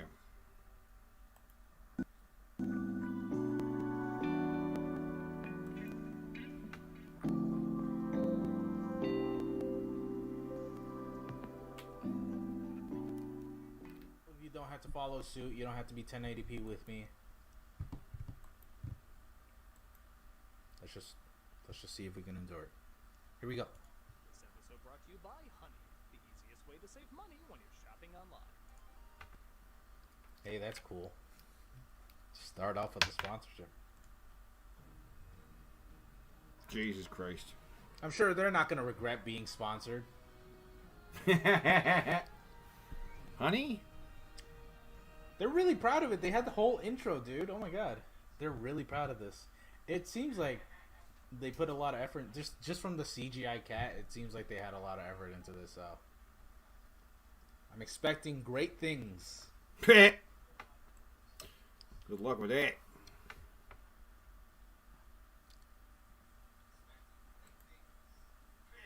Oh, is she pregnant? I don't want to call her fat. Is she pregnant? I don't want to call her fat. You never want to say that about a woman. Oh man, that's fuck. Okay, first thing I need cleared up. Who is this guy? That's Corey. I'm not into Taylor. music or rock and roll. He's Corey Taylor. You know, I'm a what, bitch. he's in Slipknot. Who is this? Is he the main guy? Does anyone actually know? What do you mean? Does anybody? I need to like learn the lore. Damn it. Yeah, He's I a guy guess that so. collaborated with to make the music. That's all he No. is. No. That it would imply that he's from Slipknot, but Right. he's actually the lead singer of Slipknot. Yep. It's an abstract musical that musician Roger Waters described as a separation between a rock star and his audience. But it's so much But he's Hold just. on, I gotta get confirmation. But on he's this. just I'm in it. sorry, Yeah, one he's- sec. it's I'm gonna just mute a- myself real quick. Okay. I need to ask a professional heavy metal singer. One sec. What? Did he just mute himself? Is he just gonna be muted here?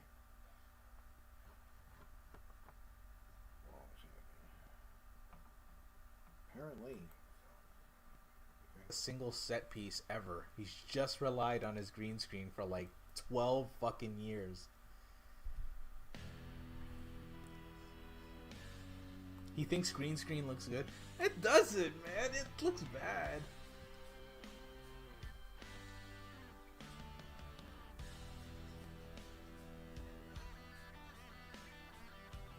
I can already tell that SpongeBob. What the fuck? I can already tell that part of the SpongeBob. amusement of What the fuck? this review is knowing and watching Pink Floyd, The Wall already. And since I've never seen The Wall, I'm not gonna get any of the references.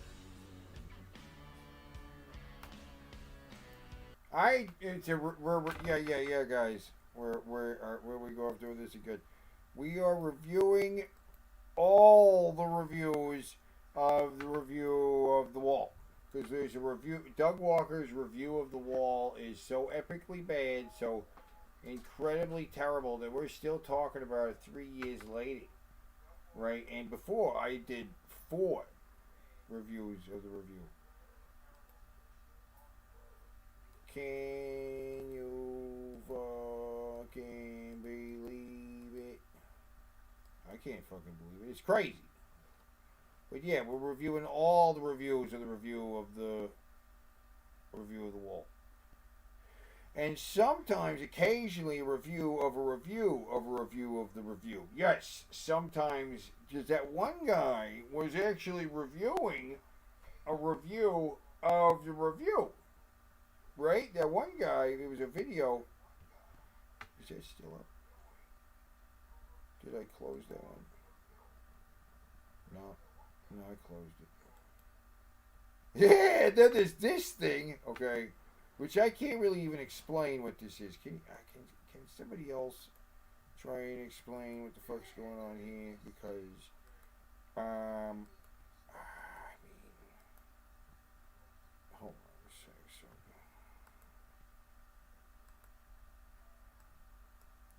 this chick over here, and she's sitting next to this screen here. She's literally. This is a review of the review. This guy right here has a YouTube channel called Folding Ideas, and he reviewed the review of the wall. And this chick, well, just look. Parents need more specialized work to build work to management is mostly meant accounting. The idea, from Fletcher's perspective, was that you can convince the government to teach everyone the reading, writing of the job, or to make it easier to fill out what business needed, and lower training costs, and turn down the prices of having literacy based labor. This second argument has had power in its takeation last 2 centuries and is still alive today. There's a tremendous amount of debate going on in circles about the balance of theory and the pragmatic modern reality of labor. There's tons of people who will argue that we should really have two school tracks.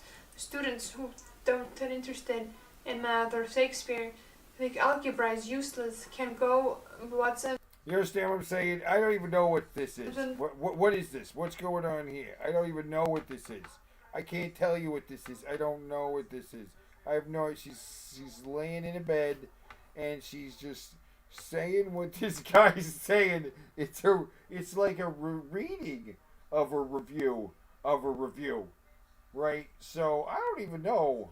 This is weird. I don't know what to make of that. But what are we talking about here? Yeah. Man, this is so epic, man. Isn't it cool how fucking the Nostalgia Critic was like bashing up against the TV and now there's flames? That's so epic, man. Oh god.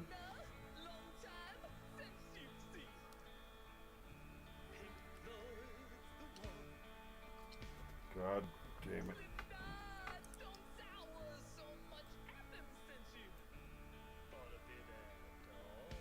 Oh god, he's so bad.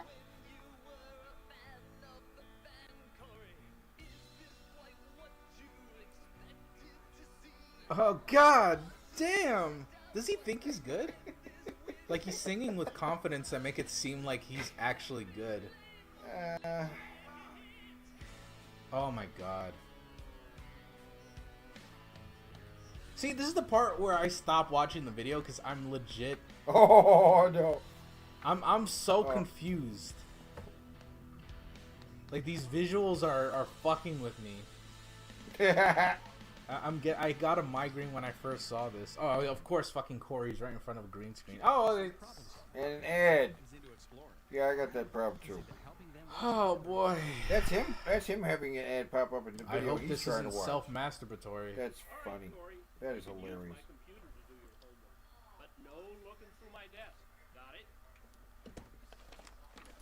That's kind of funny. That's very funny. How many ads does this video have, by the way? I hope I'm not feeding into him.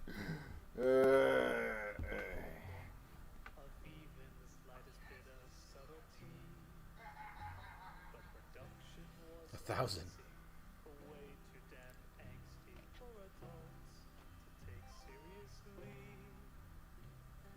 Oh my god. You know, for someone who really hates musicals, not only does it show through his musical talent, but he is really making this an entire musical, huh?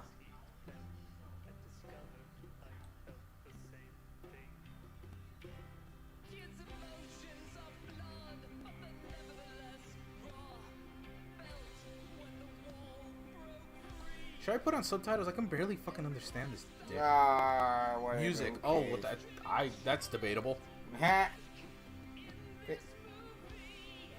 don't know if anyone saw it. The subtitles just said music. Yeah, I saw Applause. Yeah, that's debatable.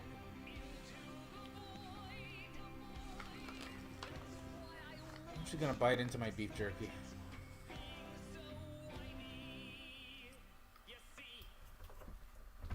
It shouldn't be music in brackets. It should be music in quotation marks, like music. Oh God, there it is. The fucking disgusting Nightmare. Oh, sweet Jesus. What is that?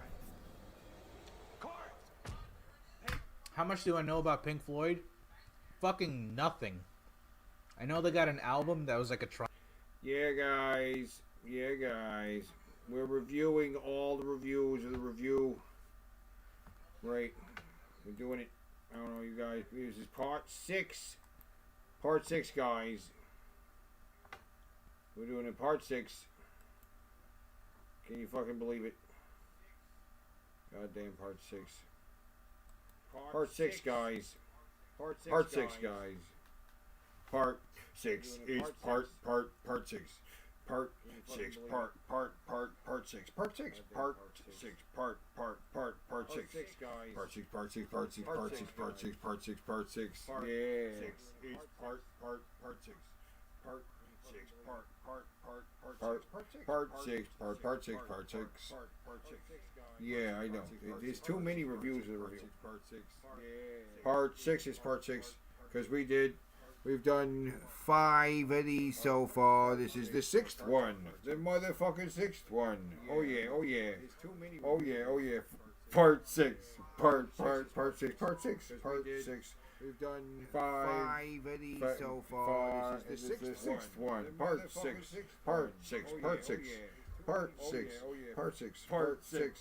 Part 6. Part 6. Part 6. Part 6. 5 of these so far. It's the 6th one. Part 6. Part 6. Part 6. Part 6. Part 6. We've done fucking 5 of these. And this is part 6. Part 6. Part 6. We did 1, then we did 2, then we did 3, then we did 4. This is part 6. 5. We've done 5 of these. This is part 6. Part 6. Part 6. Part 6. Part 6. Part 6. We did 1, then we did 2, then we did 3, then we did 4. This is part 6. Part 6. Part 6. Part 6. We've 5, 6. We did 5 of these. This is part 6. Part 6. Part 6. Yeah. Then we did 4. Then we did part 6. Part 6. Part 6. Part 6. We did 5 of these. Yeah, because this is we are reviewing all the reviews of the review of the wall. Yeah, we are reviewing all the reviews of the wall. Of the wall. We are reviewing all the reviews of the part 6. Yeah, we're reviewing all the reviews of the review of the wall. Yeah, we're reviewing all the reviews of the review of the wall. Part 6. Reviewing all the reviews of the review of the wall. Reviewing all the reviews of the review of the wall. Part 6. Reviewing all the reviews of the review of the wall. Reviewing all the reviews of the review of the wall. Part 6. Part 6. Reviewing all the reviews of the review of the wall. Reviewing all the reviews of the review of the wall. Part 6. Part 6. Yeah, part 6. Reviewing all the reviews of the review of the wall. Reviewing all the reviews of the review of the wall. Part 6. Yeah, part 6. Part 6. Reviewing all the reviews of the review of the wall. Reviewing all the reviews of the review of the wall. Part 6. Yeah, part 6. Part 6. Reviewing all the reviews of the review of the wall. Reviewing all the reviews of the review of the wall. Part 6. Yeah, part 6. Part 6. Reviewing. Triangle is like a beam of light and like rainbows coming out of it. That's my Pink Floyd knowledge of the day. So I am double fucked because I have literally zero knowledge on the band, the music, the film, and the album. So this is gonna be amazing.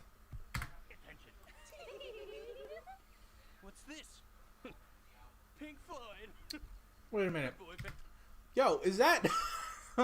It's not. But that looks like H3, doesn't it? Like what's that boy's name? Prego Man. I'm just thinking, doesn't it? It is not. Okay, I don't think this guy doesn't have anything to say about it. But he pointed, he reviewed it again, and it's yet another review of the review of the wall. There's another one, right? Because what are we doing, guys? What are we doing, guys? We're reviewing all the reviews of the review of the wall. That's what we're doing. You can't say we're not, because that is what we're doing. We're reviewing all the reviews of the review of the wall. What are you doing all the way over there, man? What are you doing all the way over there? Right there. Anyway.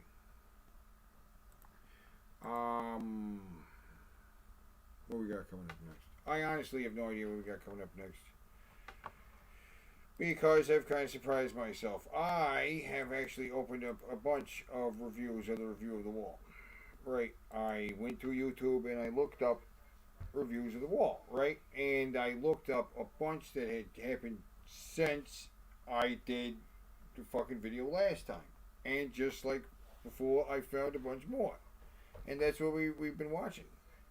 Yeah, starting with the most recent one, which was actually the first video we watched. If you watch this again later, you guys watching, or if you've been watching the whole time, you know that the first video we watched was just did like the last night, the night before. The second, it's the fourth now. So the last review of the review was actually on the second. Crazy, right? The ones we've been looking at are a little bit more recent than that. Like this one right here, a little bit more recent than that. But, still, not one we've looked at before. So we're going to watch it right here. This is by a guy called Henry Mockingbird. Henry Mockingbird, his thoughts. Total. Yeah. Okay. A little loading problem here. Oh. Loading. Started. Total crap. It's something he did in his 2019 Lion King reaction. Like, seriously, what the hell did I just watch? Seriously, you have done some, Doug Walker, you have done some crappy reviews in the past, but this one is the icing on the cake. There's plenty of crappy content in the. I love that, by the way. Whenever somebody does like they don't do the analogy right. Icing on the cake is not what he's looking for. It's not the words he's looking for. Past. Let me think of a few good examples. Sailor Moon. Oh. That was bad. Okay, so if you don't know, the Sailor Moon video, yeah, he just mentioned some of Nostalgia Critic's previous. He's done this before where he's made a video that was like cringy. His video about Sailor Moon is like, yikes. Is he going to explain it? Maybe. Teenage Mutant Ninja Turtles, the first two movies made in the 90s. That was bad. Oh, I don't know what he's talking about on the Ninja Turtles movies. The 2016 Jungle Book. That was bad. His video on the Jungle Book was bad? I didn't see that one either. Well, I mean, yeah. So this guy's kind of making the point that I was kind of making, that it's just like his videos are always bad. Deadpool 2.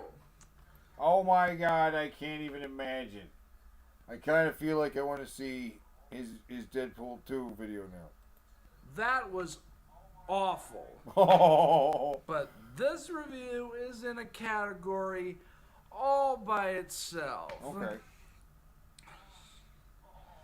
In fact, this isn't even a freaking review. No. It's a fan film. Yeah. And a very cringy one at that. Yeah. Yes, it is. Seriously, Doug, you do know there are real amateur filmmakers who have made better craft than you have. Yep. Let me get my opinion on Doug Walker. I think he's a horrible reviewer. His comedy is really cringy. And in every review I've seen of him, he's either come across as mean-spirited, idiotic, and mostly uninformed. I did like some of his reviews, like I did quite enjoy his Hook review and his Conan review. And I sort of did like his Gargoyles episode. But I prefer the Disney December version over the Nostalgia Critic version.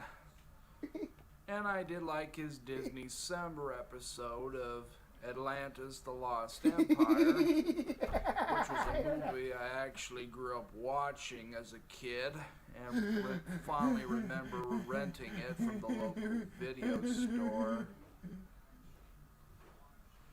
And while his humor is nothing to write home about, his work ranges from decent to just god-awful. I never agreed with the guy. In fact, the only time I ever agreed with him was with the 2019 Lion King and his reaction to the movie and his Disney December episode of the 2019 Lion King. And my hatred for the 2019 Lion King has been well documented on the channel. His review of Pink Floyd's The Wall is so bad, I think it belongs in another dimension. It's like really bad.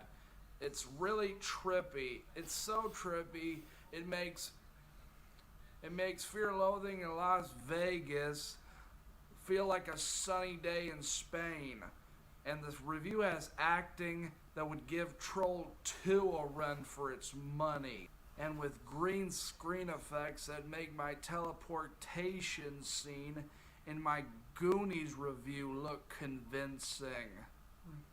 As CGI that would give The Asylum a run for its money. I'm not even going to explain how bad this review is. I think Brandon Tennell in his Chinese God review, or whatever that review was called, explained it best. This review is like if you took a bunch of DVDs, grind them up in a powder, put them in a needle, and shot the needle right in your eye. Seriously. It's so nonsensical. And I'm not even gonna bring up the crimes he did with Change the Channel movement. There are other videos that go more into detail on that. But honestly, I don't know why anybody would want to see his content after the Change the Channel movement, or at all for that matter.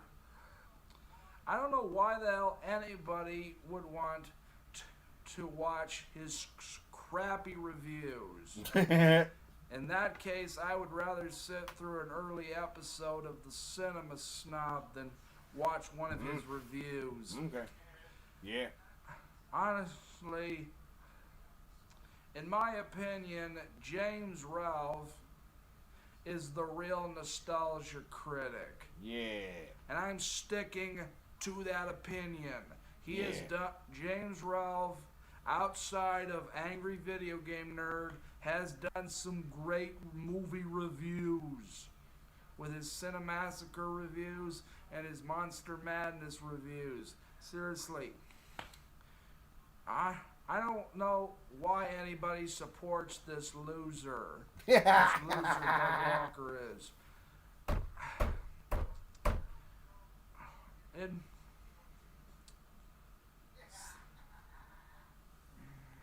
Doug Walker sings in this review and is a horrible singer. His singing is so bad it would make Pearl from the Beverly Hillbillies cringe. Pearl from the Beverly Hillbillies. And if you thought all of what I'm saying isn't bad enough, there's even an entire album of songs from the freaking review made by Rob Scallon of YouTube fame. If you thought that wasn't bad enough, Brad Jones of aka the Cinema Snob makes an appearance in it. I love you, Brad Jones, as the Cinema Snob, but Brad Jones, what the hell were you thinking starring in this video? But you know the worst thing about his Pink Floyd's The Wall review? What? What is it? It's not even a review, and I don't mean that. I mean, he doesn't even review the movie. Right. Yes, I know what you mean. He doesn't talk about the pros or the cons. Nope. He doesn't talk about the movie. Doesn't say what the movie's even about. Nope. You know what? I'm just gonna end the video here. I'm not wasting my time talking about this piece of crap. All right. So long. All right, lady. Okay, so he's done. He doesn't want to. That was a short one. Good. Thankfully, short one, because what are we doing? We're reviewing all the reviews of the review of The Wall. We're doing them all. Reviewing them all. Reviewing all the reviews of the review of The Wall. Because that's what we're doing. How you guys doing out there? Because, yeah, so you guys know how many times we've done this before? How many times have we? This is part 6. This is the 6th time, guys. All the Wall. We're doing all the Wall, guys. If you just joined us, we're doing all the Wall. We're reviewing all of the reviews. We'll review the Wall. That's what we're doing. And we got another review queued up. Oh my God, what is this? Oh my God, what is this? Oh my God, what is this? Different. Joining me right now, I have my good friend Hunter. Okay. What's up? Hey, what's happening, Hunter? What's up? What's up? Just join here in my room with all my reptiles and stuff. Nice. Are they enjoying the Halloween season? Oh my God. Yes, they are. Yeah. I just got done watching episode 2 of the Are You Afraid of the Dark reboot. It's kind Oh, I don't know what to... It's Oh my kind God. of like Okay. Stranger Things light. It features a bunch of kids. It takes place at a carnival. There's kids missing. There's a little bit of elements there, except there's no like real blood or gore. Although there is a scene where a guy eats a scorpion. Okay. Have you ever eaten a scorpion? No, I haven't, but I'm not the kind of guy who eats a scorpion because I love scorpions. Yes. So it's a little creepy, but it's not like brutally creepy. But do you want to see something that's really creepy? Oh my God, no. What's that? A Nostalgia Critic review in 2019. What? Oh God. Yes. Take it away. Take it away, please. Yeah, I am done with Nostalgia Critic. Right. So yeah, it's 2019, guys. What is it? 2022. This review is old, man, and people are still goddamn talking about it. Can you fucking believe it? That's right. And we are reviewing all the reviews of the review of The Wall. Nobody talks about reviews anymore, right? Or ever did. Ever fucking did. Who's doing this? Nobody. What? Only this, because it's so bad. and he's so off base. It's so crazy. It's absolute cringe. It's absolute cringe, guys. But yeah, that's what we're fucking doing. We're reviewing all the reviews, and this is it. Fuck him. Yeah, Fuck I am him. too. I mean, Fuck him. Like, if you Yeah, haven't, I'm with him. He says fuck Doug. I say fuck him. I don't want to watch this either. heard like a lot of people have asked, what are my thoughts on change the channel and the whole thing, and I'm pretty much with a grand majority of the people. I mean, same here. The guys at Channel Awesome, running the site, they have no idea how to run a business. Like, they fired people for stupid reasons. Indeed, they don't. They had no reason to, like, fire Phaelus nor Oscurus Luca and stuff. Yeah, and then eventually in 2018, we all found out that Juario actually molested a girl at Magfest, and everyone thought it was just depression. No, it was guilt because he molested a person. And it's like, that's true. Yeah. And no one else knew this except for the Walkers and Mike Dodd. And the fact that they were harboring him on the site for so long after that, it's horseshit. Mm-hmm. Definitely horseshit. So for that, I have no sympathy for the Walkers right now. And I feel even less sympathy because even after all this shit with Change the Channel and everybody leaving the site, and now it's basically just Critic, and I don't know why Brad Jones is still with the site. I don't understand it. But I don't get it either, because I don't get why was so nostalgic so join it, because he's a really nice guy and he's very funny. Yeah. It's very strange that he's still on there. Yeah, like I still watch the Snob and I still watch the midnight screenings. He does some good content. I guess it's because he's friends with Doug, but even after all this crap, I still question why he's friends. But also asking, I wonder what happened to all the other members, like Todd in the Shadows, including Film Brain. I wonder what happened to them. They're still making videos. Todd's still doing his reviews. Film Brain's doing Projector. That they're moving on to their own stuff, and they're still maintaining a decent quality shows and whatnot, and doing their own thing. And I'm happy for them. Well, that's good. Oh. But as for the Nostalgia Critic, my God, has he dropped in quality? Like, well, here's the plane, and that's the Nostalgia Critic, and he's going right into the Hudson. Yep. This, like, right after To Boldly Flee came out, it looked like, now was the time to finally retire the Nostalgia Critic because the gimmick was getting old. But for some reason, he kept on doing it, and his newer reviews, he's been throwing in a lot of skits with all the new people like Tamara and Marcus. Yeah. Marcus, I think his name is.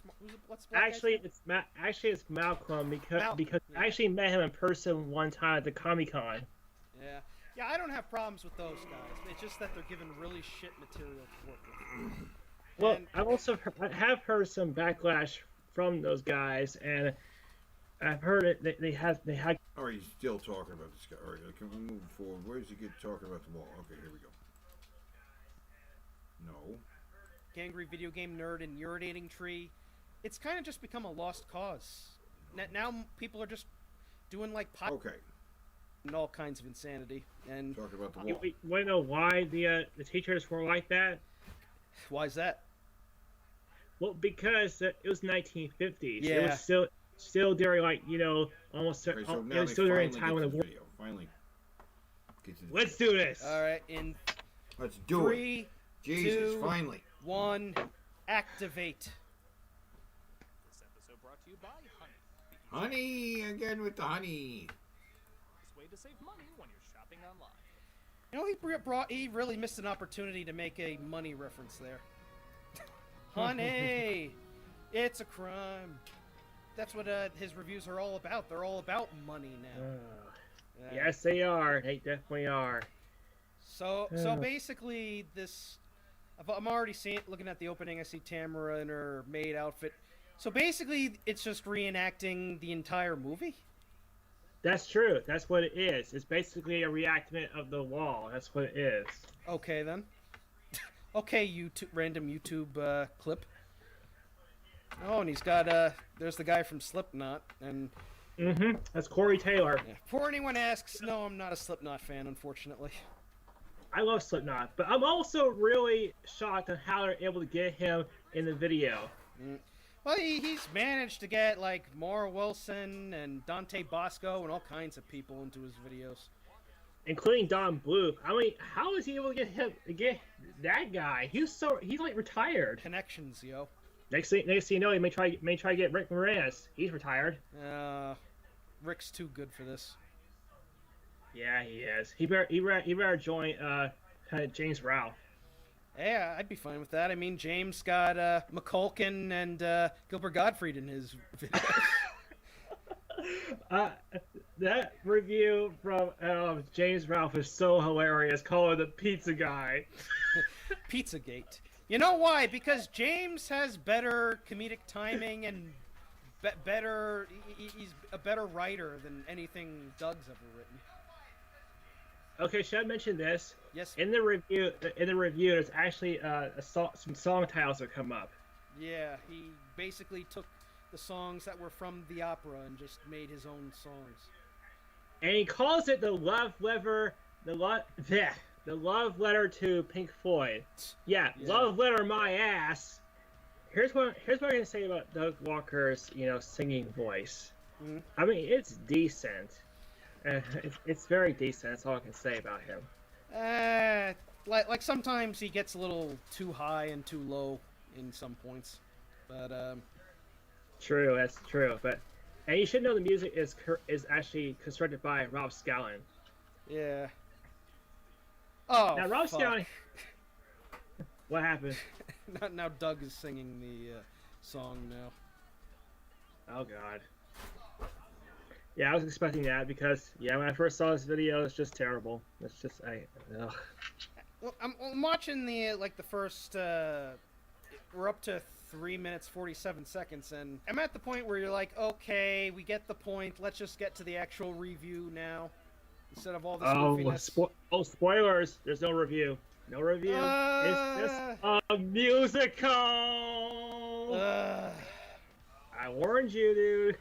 You know, like Angry Video Game Nerd just released a review of Immortal, which is basically he did like a Birdman style where it's all in one take. Because like I saw that. James likes to experiment with new stuff, and in a way, Doug is experimenting with this by just having this whole thing just be an entire musical of the review. But here's the biggest problem with this review. The biggest problem is that it's so rushed. What the fuck is that? Holy shit! What is it? Some weird cat thing. Oh God, that thing. Yeah, that actually comes in the later of the video. It's basically it's actually a creature made from feta. Really? They're actually they're actually an animation company. Animation company that Doug Walker worked with in his first video.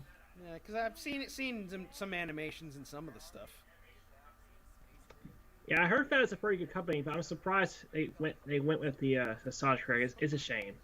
Who the hell is the guy playing the teacher? That would be Rob Scallon. Okay. Yeah, that's Rob Scallon playing teacher.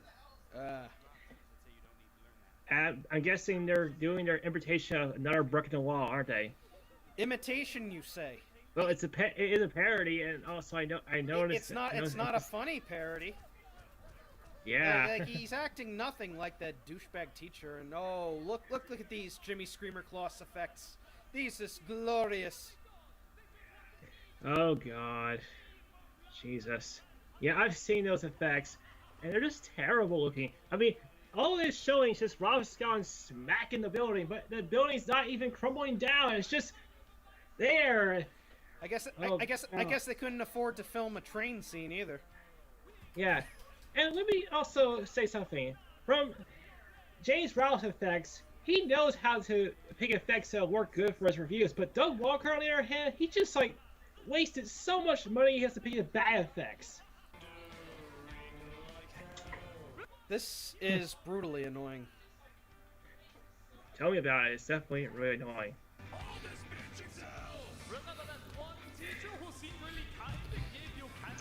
And it keeps on going and going and going. Oh, with those shitty Lego faces. If there was a bit where he just goes into the meat grinder, actually, no, if he fall into the meat grinder, tell me there's a meat grinder. I'll tell you this: those are not Lego faces, by the way. Those are actually the same kind of faces they're trying to imitate from the Another Brick Wall music video. Yeah, I still call them Lego faces because that's what they look like. Really, you think Lego faces look like that? Oh, you'd be surprised. Oh boy. Speaking of Lego, I already have 2 Lego movies, and I'm probably gonna watch them soon. I wish I was watching the Lego movie right now.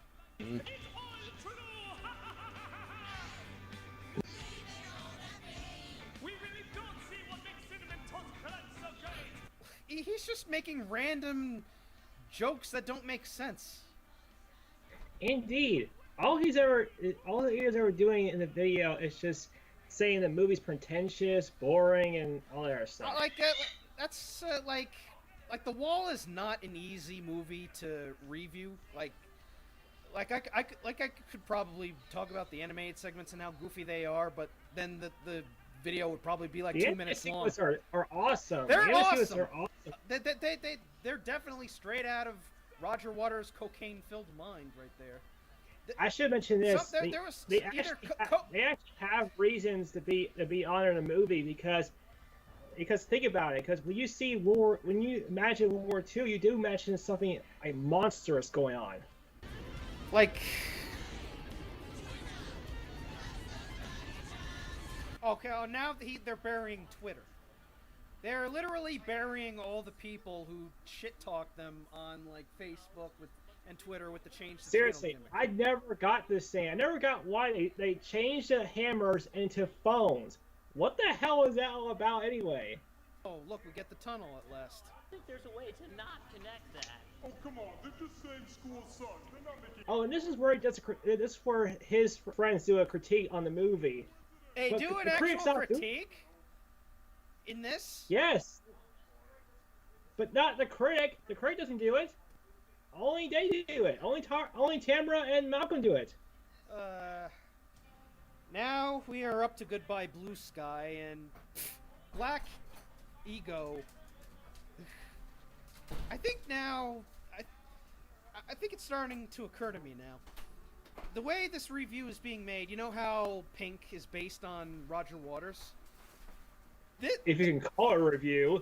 This all feels like it's well, no shit, it's from the mind of the critic. It's like, oh, all the garbage that he's going through right now with the change the channel thing and how everyone hates him now and how there's all a huge war and shit. You know, I think he also doesn't care about change the channel at all. I think he doesn't care what he hears about that stuff. This makes me angry because I really like this song. Trust me, it gets worse when you hear the lyrics of this song.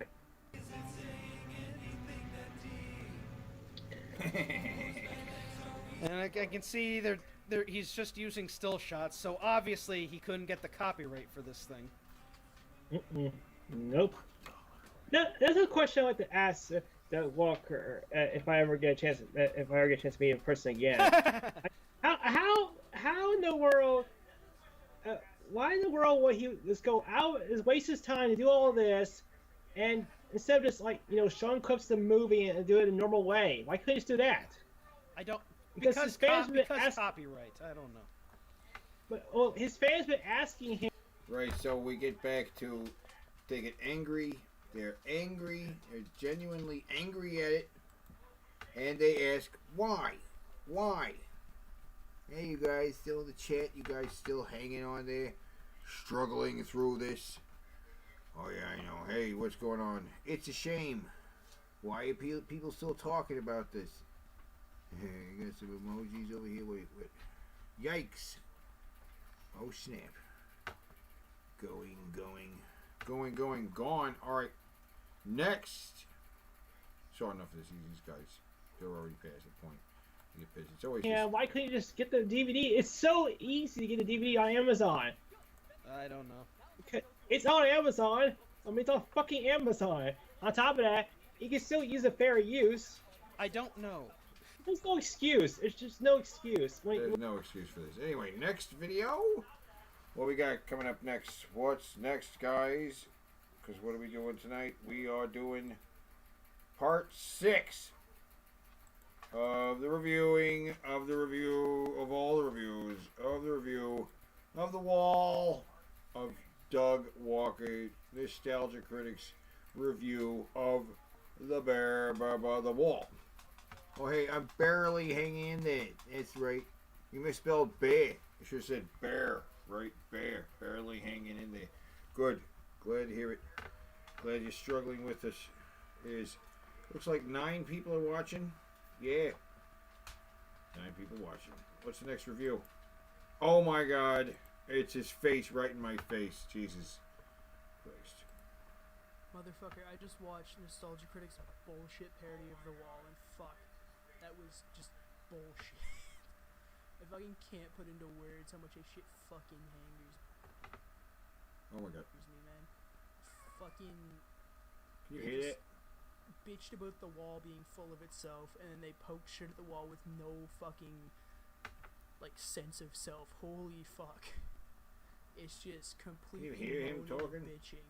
They fucking. The parody of Comfortably Numb was just bitching that Comfortably Numb was a slow song. Are you on fucking heroin, buddy?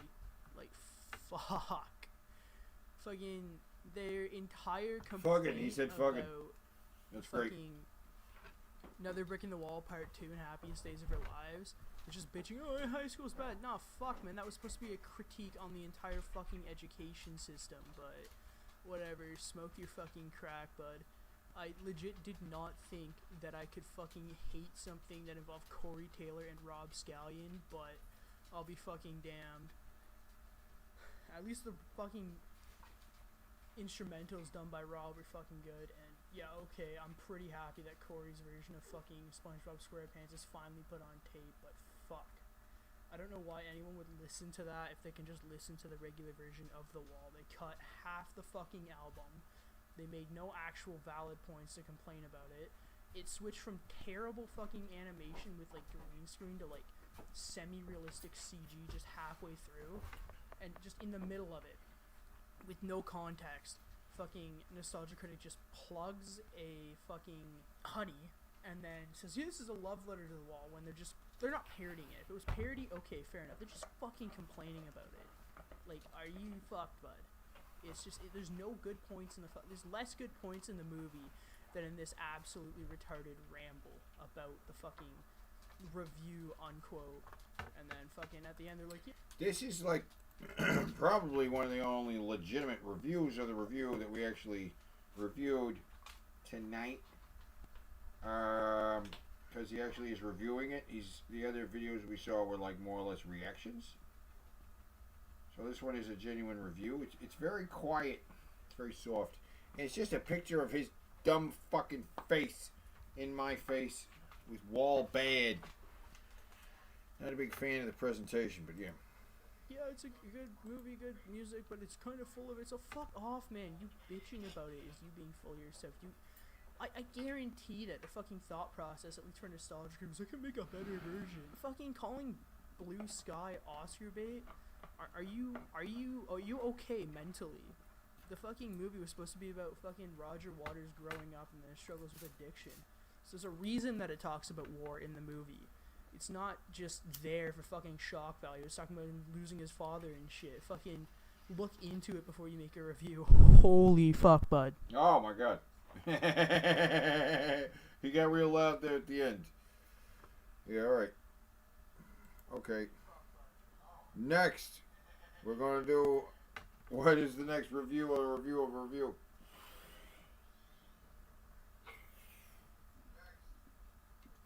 Synchronize, guys. Synchronize, guys.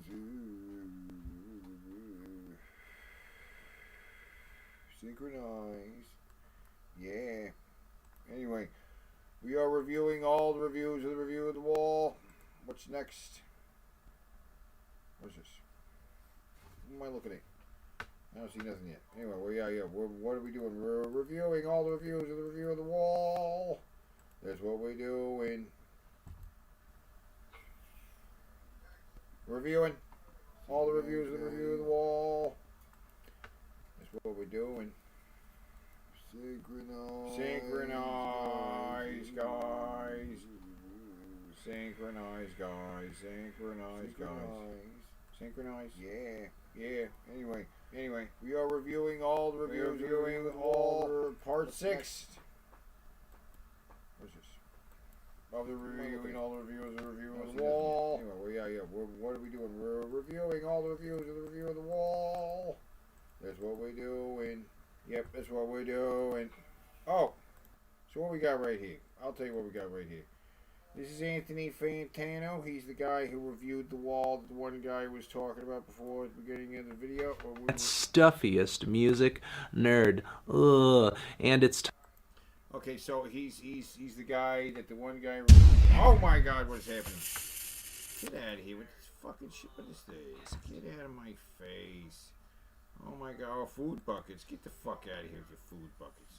Anyway. It's time for another edition of our List Week series in 2019. So, why is it plaid? What the fuck is that? Anyway, he's doing... It's way too loud, too. I'm sorry. I turned it way too loud because the other guy was too quiet. So anyway, this guy right here, this is Anthony Fantano. I don't know if you know who this guy is, but he's got a list of the worst albums right here. And I assume Nostalgia Critic's video is on this list. Because he did a video knocking the Nostalgia Critic, the wall. So I have to assume it's on his list. Let's find out. What are his worst albums? Tippity top 10, in my opinion, worst albums of the year. Yeah, looking at this list, we got 10 doozies here for you, which, honestly, I'm pretty excited to get through. So, let's do it. The 10 worst records of the year. Kicking it off at number 10, we have someone who has been referred to as the Ginger Fury, and that is Ed Sheeran with his Collaborations number 6 record he dropped earlier in the year. Yeah, this thing sucks. It's boring. I'm disappointed with it, even though going into it, my hopes were not really all that high. But this thing is pretty much Ed Sheeran's typically mediocre brand of songwriting brought together with a bunch of money-grabbing collaborations with artists from across the pop music spectrum. And it's like Ed used... Okay, I don't care. Oh, I don't care. It's not number 9. Number 9... That is the new DJ Khaled album, Father of Assad. As if DJ Khaled couldn't prove himself to be any less of an artist, he somehow outdoes himself even on that. Okay. Kind of pulled from number 8. The last few 21 Pilots records, but removing this a double whammy in 2019. And that is Logic with not only Supermarket, but Confessions of a Dangerous Mind. Yes, we got 2 records from Logic this year, though if I had to pick one of these 2 to be in this spot, it would be Supermarket. While Confessions of a Dangerous Mind is an incredibly disappointing record, easily Logic's worst commercial solo album so far, it's truly Supermarket, the soundtrack to the book of the same title Logic came out with this year, where he fails with flying colors. Because Supermarket is not your average Logic album, whatever that even is at this point. No, in fact, Supermarket sees Logic toying with rock music. Yeah, Logic is trying to do a true blue rock rap fusion in a way over here, though the rapping on this thing is pretty minimal. For the most part, Logic is singing on this record, and God, the songs are awful. The songs suck. And every single influence Logic has on this thing is transparent. Painfully transparent. I mean, there are tracks on this thing that just sound like Red Hot Chili Peppers ripoffs. If you've ever thought that Logic's hip-hop music was derivative of many of his contemporaries, just try this. But yes, between the blatant ripoffs all over this LP and the cringe-inducing choruses of tracks like Lemon Drop, yeah, I can't stand this. And I don't think a 2019 worst of list is complete without this record. At number 6, we have Gunna's Drip or Drown 2, which I think is a pretty interesting placement here because I finally feel as if I have insight now into how old heads feel when they say they don't like things like mumble rap. This must be what every project in this style sounds like to them, because the production, which granted is the best thing about the record, is one-dimensional as hell. Sure, it's a little immersive and kind of watery, definitely living up to the title of the project, but it still gets really stale really fast. And if the instrumentals on a record like Drip or Drown 2 are not totally on point, you're kind of doomed to fail from the start. Then there's the case of Gunna on top of all of these instrumentals. I mean, I've made it no secret up until this point that as a rapper, as a vocalist, I don't find him interesting at all. He really has no characteristics about his voice that are distinct, compelling, emotional, exciting. A lot of the time he just sounds very flat, very lifeless, almost comatose. A lot of the auto-tune he puts on top of his voice sucks out what organic and human quality. All right. I'm sorry. I can't take it. I'm not playing all this. Let's get to the point. Let's get to the goddamn point. The goddamn point is go all the way here. What do we got? Number 1. Worst album of the year. To make, but the more I thought about it, number 1 worst album of the year. A more ugly, detestable, horrid. And then there's an ad for beer. Okay, fuck off. That hurt my ears. Horrid and unlikable album had not come out this year, so that's why my number 1 spot goes to the nostalgia critics' The Wall, which is basically a song by song satire parody takedown of Pink Floyd's The Wall, because Doug Walker, aka the nostalgia critic, notoriously does not like The Wall as a film, I guess as an album as well, as a franchise within the Pink Floyd canon. So he decided to take his unhappiness with The Wall out over instrumentals from The Wall, basically retooled instrumentals, and just do bad, shitty karaoke where he's just doing different lyrics about how much he dislikes The Wall. This is bad. It's really funny because when I drop reviews, people will sometimes negatively respond to them, saying, why does your opinion matter more than anyone else's? As if coming on camera here and giving my opinion and putting it out on the internet is like some kind of huge statement of egoism. Like, yeah, I think my opinion's really important just because I'm saying it openly in a public space. When honestly, it's the internet.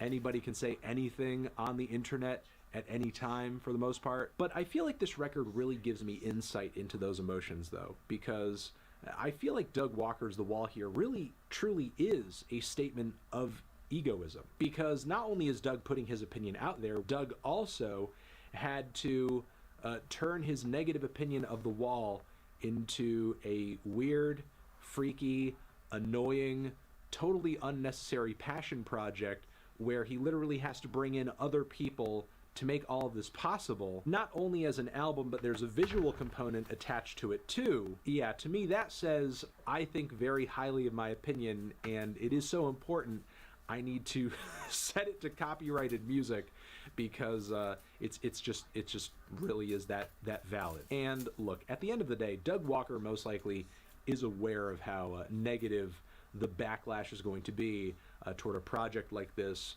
toward an opinion like this, but I'm not coming out here and saying that the Wall is beyond critique.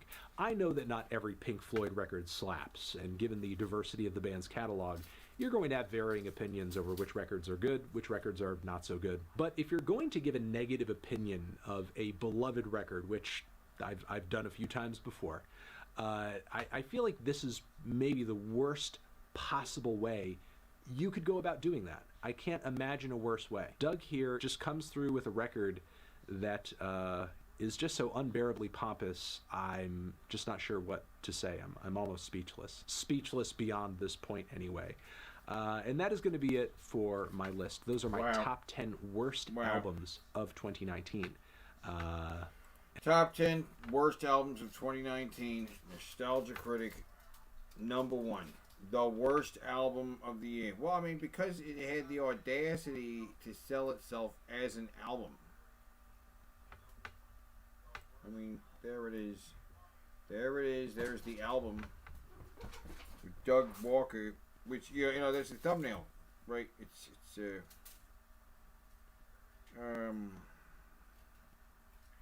fucking crazy. Anyway, it's been a fucking crazy night. We saw, okay, this thing, we're still reviewing this. He does it like this, and no excuse. Watch out how I do a sad song about being cheated on. So, you're going from World War II, one of the worst things to ever happen.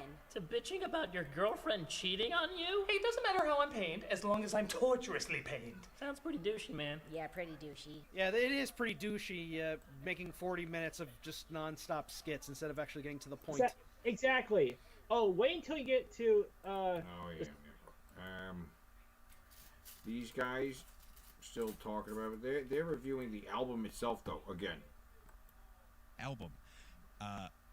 We get, like, or rather I should say, we get all of his criticisms out of the way in the first track, so it's like, that's not how a review works. You know what I mean? Right, so and then we got whatever this is. Training videos for a couple of years and get ready by the film factory. The criticism which Water is directly engaging in is about the break in the wall. The part 2 is this arrangement school as a pipeline to industry means that what after school, how it's taught, is being dictated by the industrialists, by corporations. The school system that then become nothing but a systematic reshaping into ideal workers, obedient, compliant, and narrowly trained into only needed. So she's just laying here, right? Laying here in this bed, like, and this video in the lower part of the frame, and she's like, she's just reading this guy. This guy did a video review of the. So this is a review of Doug Walker's review of the of the wall.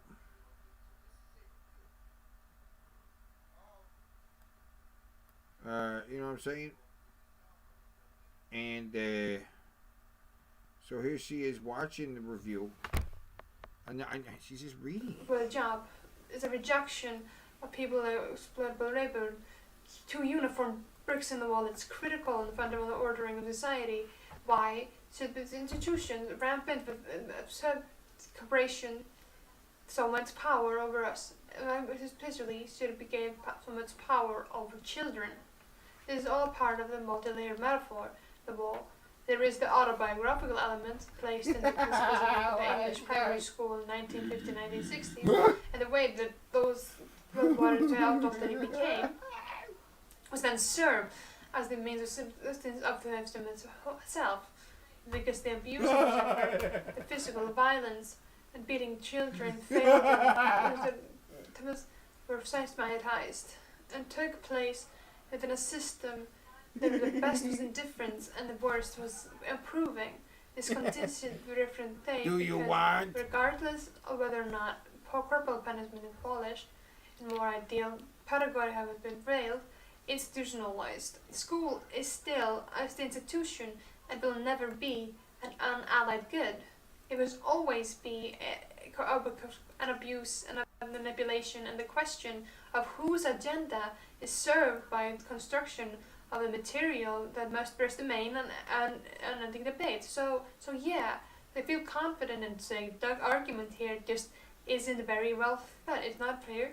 It's shallow, as they engage with the question. D What? minus. Wait, time out. Is this really a World War II reference? What? No, not just a bunch of kids being hurled on train. The thing. Oh, yeah, but we put this to high school. Following, we need mirrored optimization is an extended skit about Doug dressed as the critic, defends the wall, the criticism. No, it's just real creepy. They're playing the ad. as hollow and weak. The problem is that the accusation of a sarcastic laid it on Doug's own shallow misreading of everything up to this point. In the wall, Pink as a child, hiding on train tunnels, sees school children cars. Then visiting himself, becoming faceless.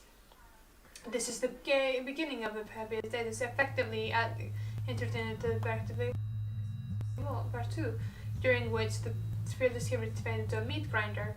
So the more immediate imagery is slaughterhouse. Is that in part or by extension of World War II reference? I don't want Yes, it is. It is a World War II reference. Because the movie is about aftermath of the war. It's not an abstract concept. It's like being dealt with literally. It's I and have lived through. And the wall is the most broader reflection of growing up in the shadow of that war and reflecting what allowed you, or more specifically the lack thereof. The statement is that the inhumanity, the system, the golden methods are ultimately homoousian of the same stuff, and the inhumanity of the attempt to have cars. That comparison is only inappropriate. One, you think the message is themselves, and two, you've been able to roll World War II to this point. Come on, they're just saying the school sucks. They're playing Ben's alive. About to talk to I really don't want it. See, it's just a coincidence, maybe. I don't know. Those who are familiar with the wall may have noticed that this is all out of order because the joke doesn't work in order. Doug's joke is a setup for his version of this football guy who do the so long weird song. They seem too silly. It's World War II with monsters too silly. This is all going the way around. The escalated the turn tunnel segues into the part 2. The reason that matters is because originally the imagery of those guys it's set up for later imagery. Gerald's scar, horrible visualization of war, specifically the blitz, the psychological force, the scarred, the psyche of people, really scarred in the land. Like, I cannot stress this enough. Goodbye Blue Sky is one of the most potent filmmaking I've ever seen. It is rudely effective imagery conveyed to scale of damage that represents. It is grim, it is haunting, it is very important as a foundation. In so long weird song, yes, World War II with monsters is too silly for a movie that has kind about how high school bites. Too heavy.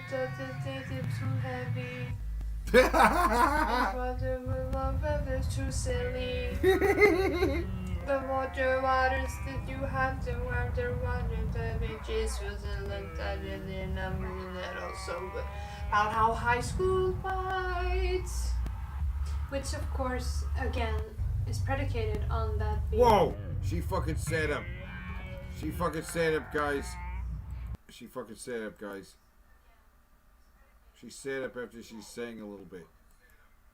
So about how high school bites.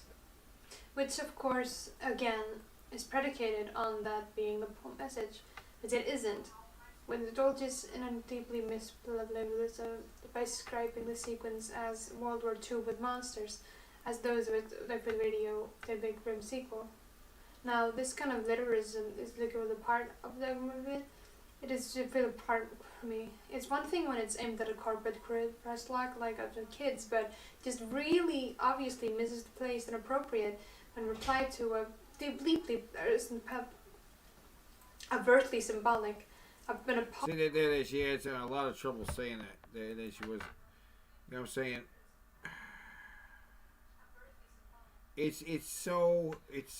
So she just reads really this guy's whole video. It's very strange. These guys, man, Hey, they're still talking about it. I don't understand how you can love a piece of art and then fucking rag on it like this. Like maybe visually. Constantly misunderstand the things they like all the time. You'd have to question why they enjoy it. What do you mean? If a person claims If to he be has a something- fan of yeah. something, but they misrepresent and they misunderstand literally every single thing of what they like, you have to question what it is about that item that they like. Does he enjoy What the is fact it that about it's? them? Does he enjoy the fact that it misses every mark it's trying to represent in his own mind? Does he enjoy What how about basic this it is product? and obvious and you know, not deep at all and facetious and shallow and talks about subjects in a light-hearted, terrible Well, way? I'm kind of looking at it more from the perspective of like this is a roast, which you try and like be as critical as possible. Oh, what's going on? Oh.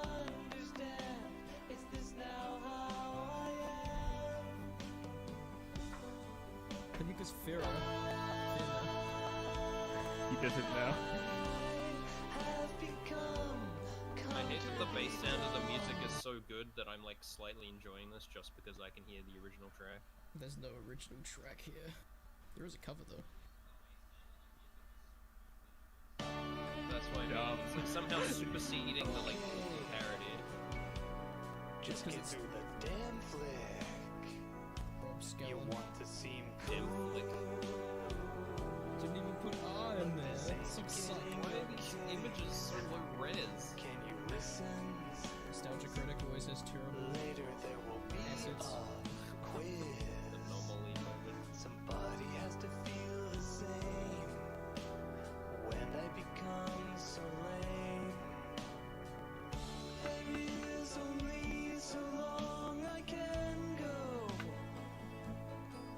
Hey, look, it's that scene he oh, wait, no, he misrepresented every scene. What might have been a better approach for this is if he like based it on himself and tried to like put it in a modern context. Yeah, but that would be self-deprecating. Instead of making it a critique. That'd be angsty. He can't be wrong. That would come across way more as a love letter if he did that. I don't know. Yeah, but that would make him look like a dope. It's just how everything is. Because he's right. Just fighting to open my eyes. Dad's dead, right behind you. The epic feels I had are gone. I don't know what is going on now. The child Oh, I heard that auto tune. and I moved on.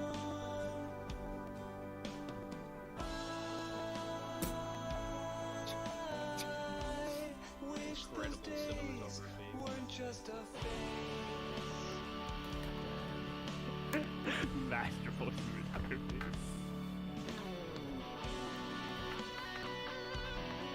Get him out of The video's all out of sync here.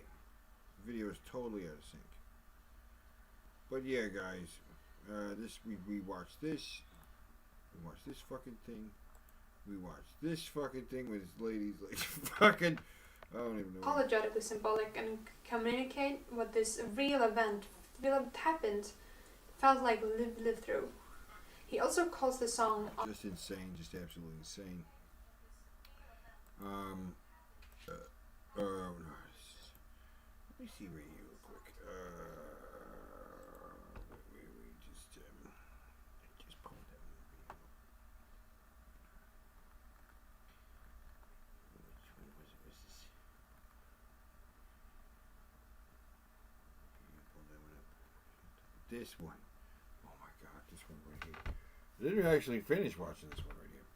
You were the wall was playing on TV when your dad left. So yeah, this to go get cigarettes. Yeah, two cliches. Two very. So this guy, right. This is in fact a review. Kevin reviews Anthony Fantano's review of the Nostalgia Critic review.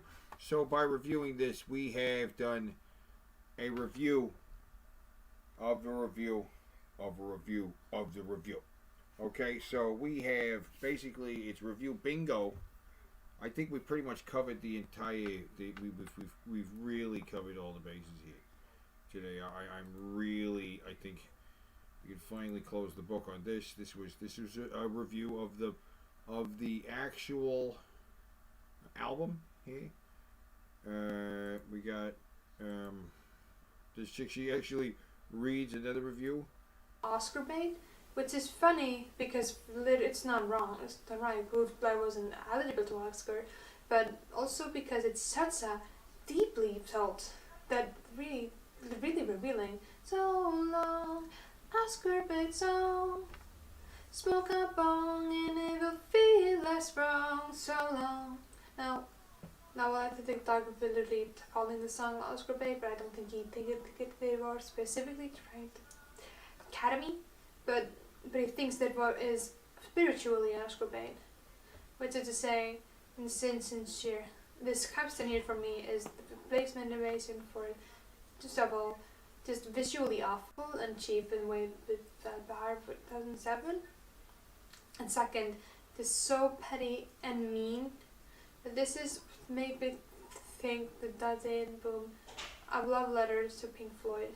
The imperial evil is equal and the Fred wants to. This is so bizarre. Content or self-content. I honestly can't tell if that was supposed to be content or content because neither. Yeah, it's right. Honestly, can't tell if it's content or content. Neither really makes sense. I think his. I really can't tell if which one's right because neither makes sense. It's great. Yeah. The imperial evil. This is I love this part because the little guy down here, it says on him, it says self-content, and equal and the Fred wants to have content or self-content. I honestly can't tell if that was supposed to be content or content because neither really makes sense. I think he's for it. Just visually awful and cheap in way with Bahar for 2007. And second, this so petty and mean. But this is made me think that that's it. Boom. I love letters to Pink Floyd. The imperial evil is equal and the Fred wants to have content or self-content. I honestly can't tell if that was supposed to be content or content because neither really makes sense. I think his savior is thrower of self-content. Like Roger Waters, distraction without a big problem, but brought of his own ego. That would parse because lyrics of the song do directly address Roger Waters, and later Cloud labeled My Problems, Rose Flowers of Pity, and the Blast Love labeled Other Paper Problems.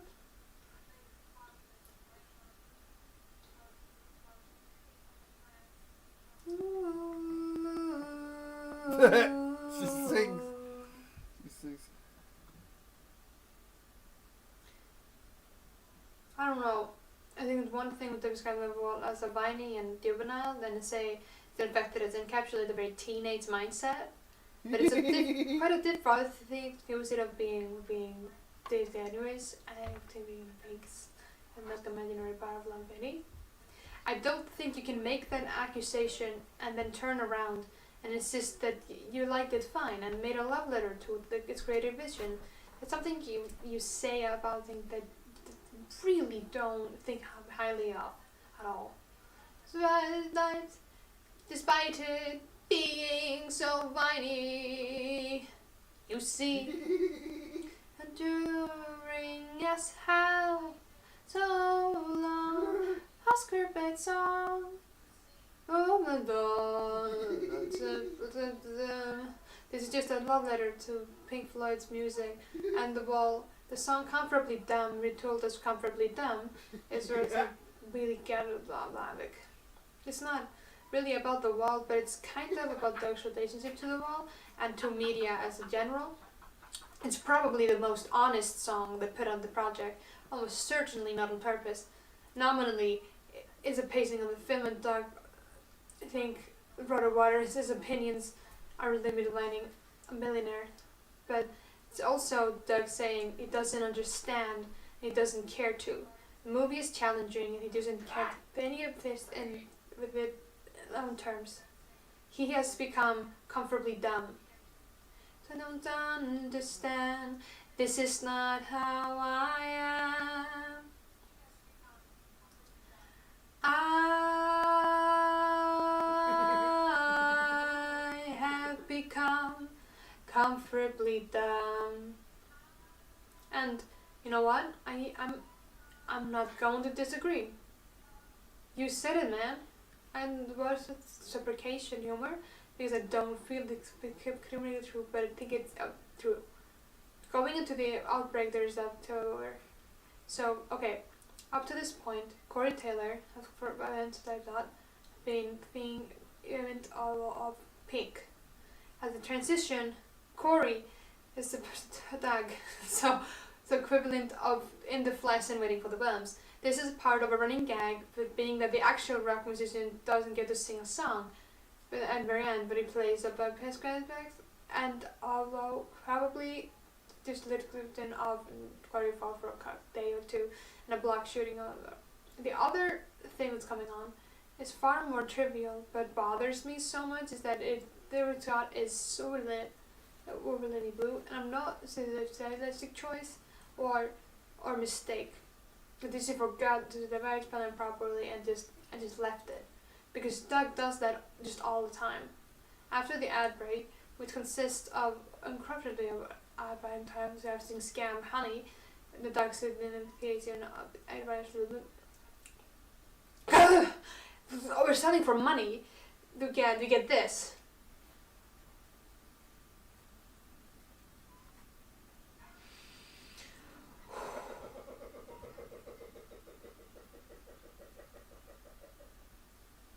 Truly, every frame is a painting, and with that, the nameless foe.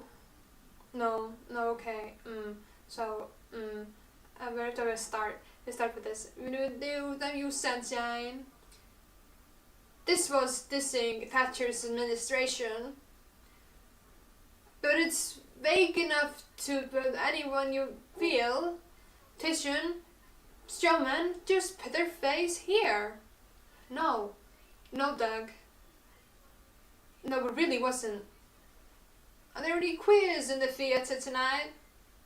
It really wasn't. It wasn't like. They're Doug Jewish. That one's a coon. Not vague at all. Got rid of the wall. The wall. Not vague one teeny bit. Tiny bit. Wait. So still not be oppressed. Put him in the wall. Bust his.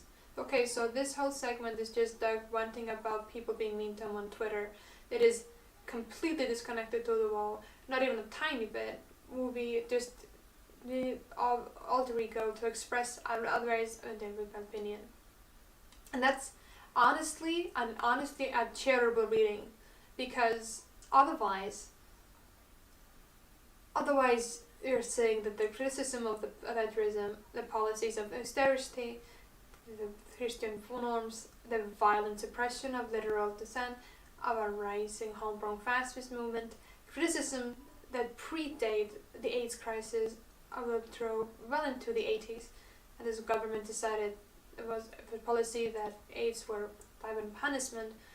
But gay problem, you're saying that although it's substantively different from people running at each other on the internet over Batman movies, and so that he really wants to feel oppressed. You have the stage. So yeah, I think the most terrible reading where we can hear is Doug just talking about himself. Hashtag.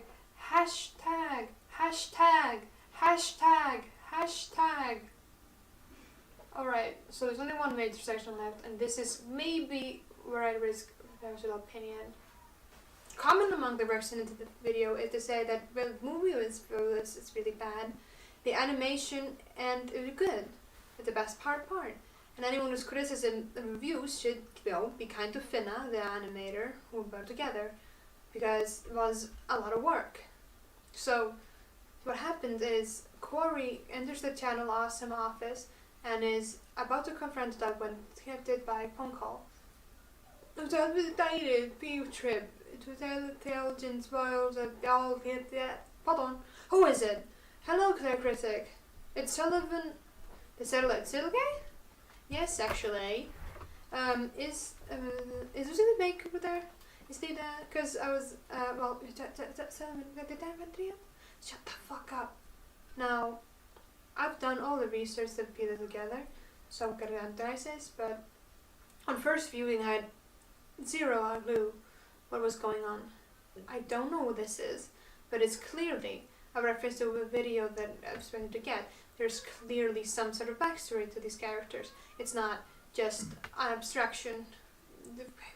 To confusion, the whole thing is this mumblecore, overlapping ramble, and it looks like garbage, and you cannot understand what it's talking about because you can't understand what they're even saying.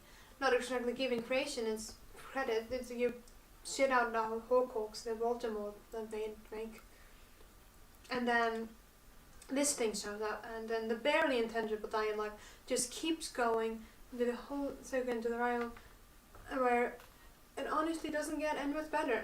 Understand? Lazy. Being lazy. Now, before we get into the yes, there's a lot of technical competition on display. Modeling is hard, texturing is hard, rigging is hard, animation is hard. There's some hours and hours of work that effort on display here. Okay, so Savannah is a YouTube animator who makes a Satellite City, which I guess is a skit show, a combination of live action and CGI animation, and way too much lore for some episode of 130 seconds.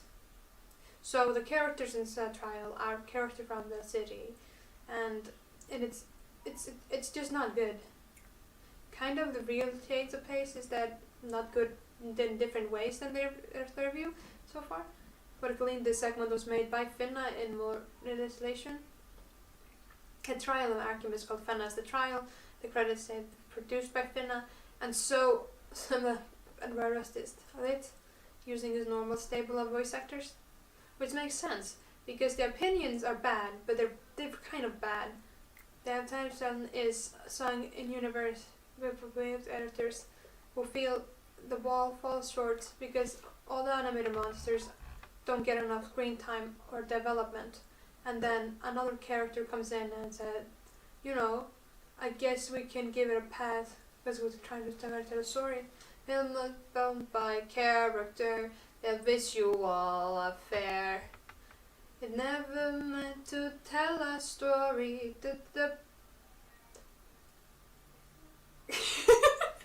What? Okay, so this sucks. That's just really weak, disingenuous argument filtered through tell a story.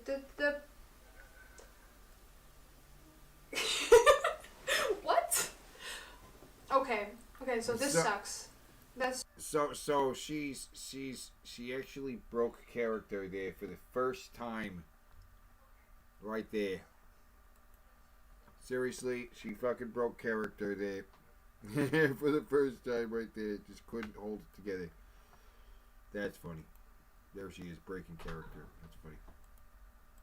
Characters who feel the wall falls short because all the animated monsters don't get enough screen time or development, and then another character comes in and said, I guess we can give it a pass because we're trying to tell a story. Film bound by character, the visual affair. It never meant to tell a story.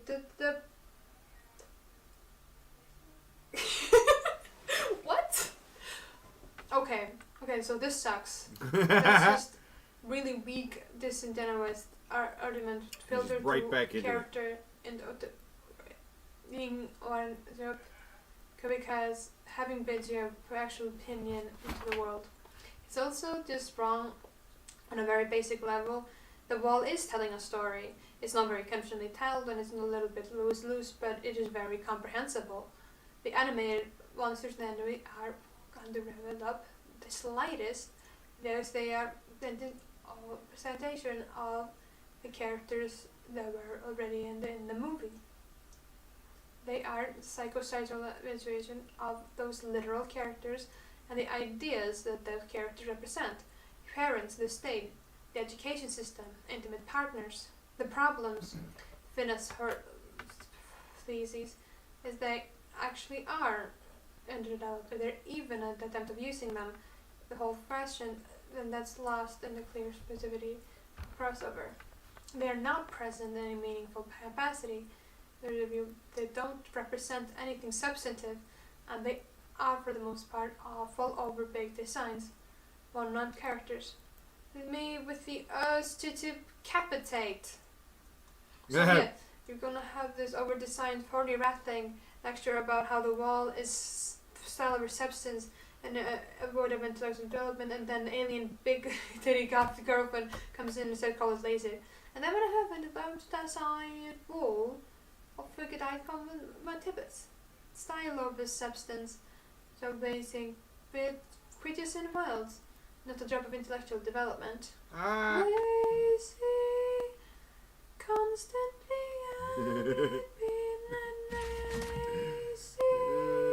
She has no idea what cringe. There's no other word for it. Cringe. This makes me cringe. It's embarrassing. On a deep level, the entire structure doesn't work. It's a poor criticism and it's not a drop of intellectual development. Lazy, constantly She has no cringe. idea. There's no other word for it. Cringe. This makes me cringe. It's embarrassing. On a deep level, the entire structure just doesn't work. It's a poor criticism and it's not an approach to the Oh my god, it's just so crazy. Anyway, what we got over here?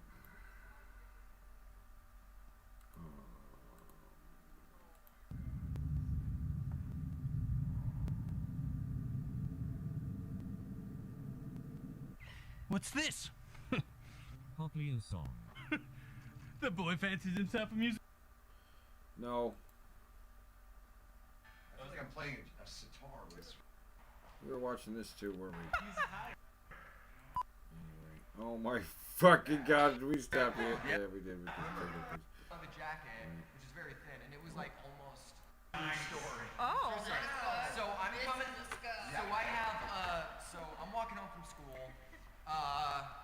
I'm walking through my mother's backyard, which is very open, and I see two squirrels fucking with each other. So me being the dick that I am, I just wanted to be like, hey, stop that. And then I lunged, did that at them, and the one ran away. But then I saw the one crawling. Both of its back legs were broken. Yeah. Oh. And so I go, oh shit! And so I just take off my leather jacket, which is very thin, and it was like almost like October. No, it was almost October, so it was about to be cold. So I wrap it around it, and I was holding it, and I was just like, I don't know what to do. So I just started petting and scratching the back of its head to calm it down, and then it got scared and it bit my hand. Oh. Had to go. Yikes. Rounds of fucking rabies shots. Yeah. Every full moon.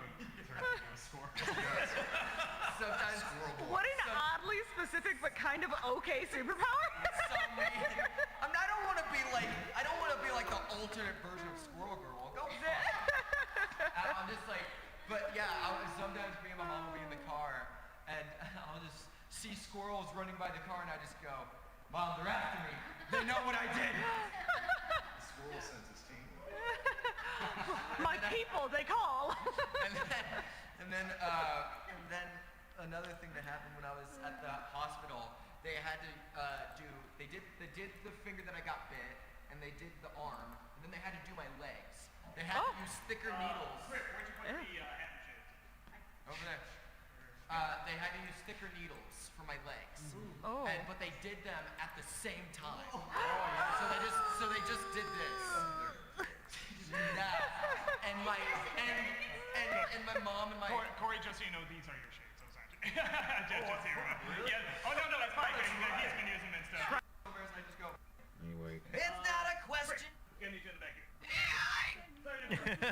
Love the screen. That's it. I just having so much fun with these guys. It's just, you know, just wants to have some. This kid doesn't get out enough.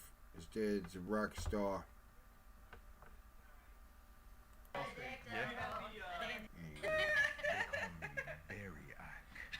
What?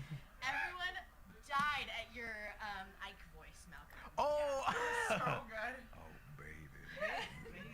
I need to get a few lines from you so that, like, next time he jumps in like a Tamara just saw or something, I can just like put it in. Sure. I gotta get yeah. That has to be now his new canon voice. What is it just gonna Just be the like? Barry White. Tamara, you dumb bitch.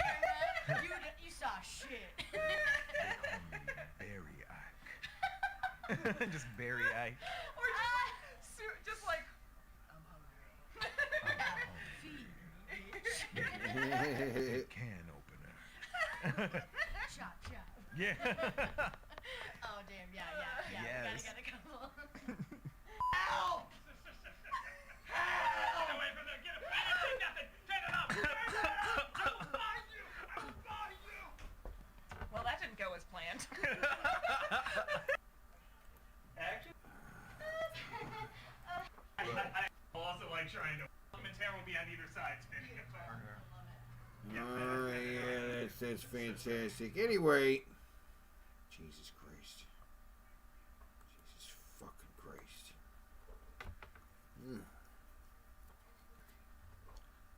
Oh, what's going on? What is happening? Oh, yeah. What are we doing?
of lazy jokes about the movie being really pretentious, then I don't think this would compel people in the way it does. There is an effort on display, and it's all from the script, and it is all fall flat because it's just no good. It's trying to be impressive without being vulnerable, trying to be putting on in this piece of art, specifically for being vulnerable. And seeing us played out of the backdrop of a movie from a band that's decades and decades old. And no clear representation of why this particular movie, this album, there's something that feels like worth this much effort. It's a baffling product. But wait, holy crap, its longer in character had a Dan with a hat. But what did you really think about that? By this line, that itself, yeah, yeah.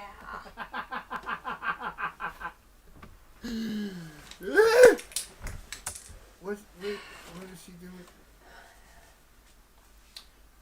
Oh my god. She just started doing that. Oh my god. Oh wow. That was great. What a great way to end that. And it just keeps going on the video.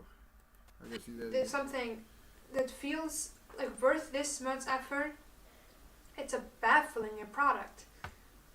But wait, holy crap, its longer in character had a Dan with a hat. But what did you really think about that? By this line, that itself, yeah, yeah.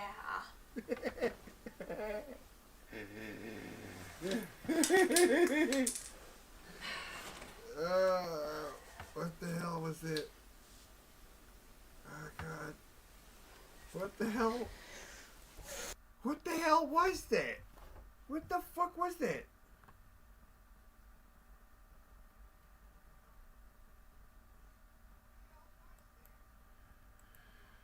Yeah. Yeah. Oh my god. Oh my god. Oh my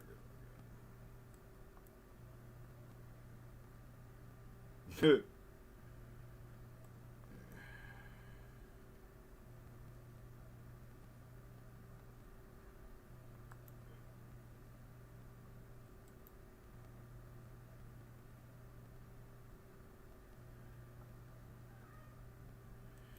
Yeah, part 6, guys. This is reviewing all the reviews of the review of The Wall. That's what we're doing. And I think we did it. I think we did it. We reviewed this guy. Well, this guy's reviewing tired cliche explanations. Just saying certain points of this film are pandering, and this and that and the other thing are just really, really weak observations of what The Wall is, what Pink Floyd were trying to do, the context. Because you like it and he disagrees with you? It's just really. What about all the records I disagree with you? And again, I'll say lame. Lame as Oh, it's lame. And I hope I As fuck. AF. Lame AF. from this ever again, because it really truly It's so does offensive suck to ass. you to hear music criticism.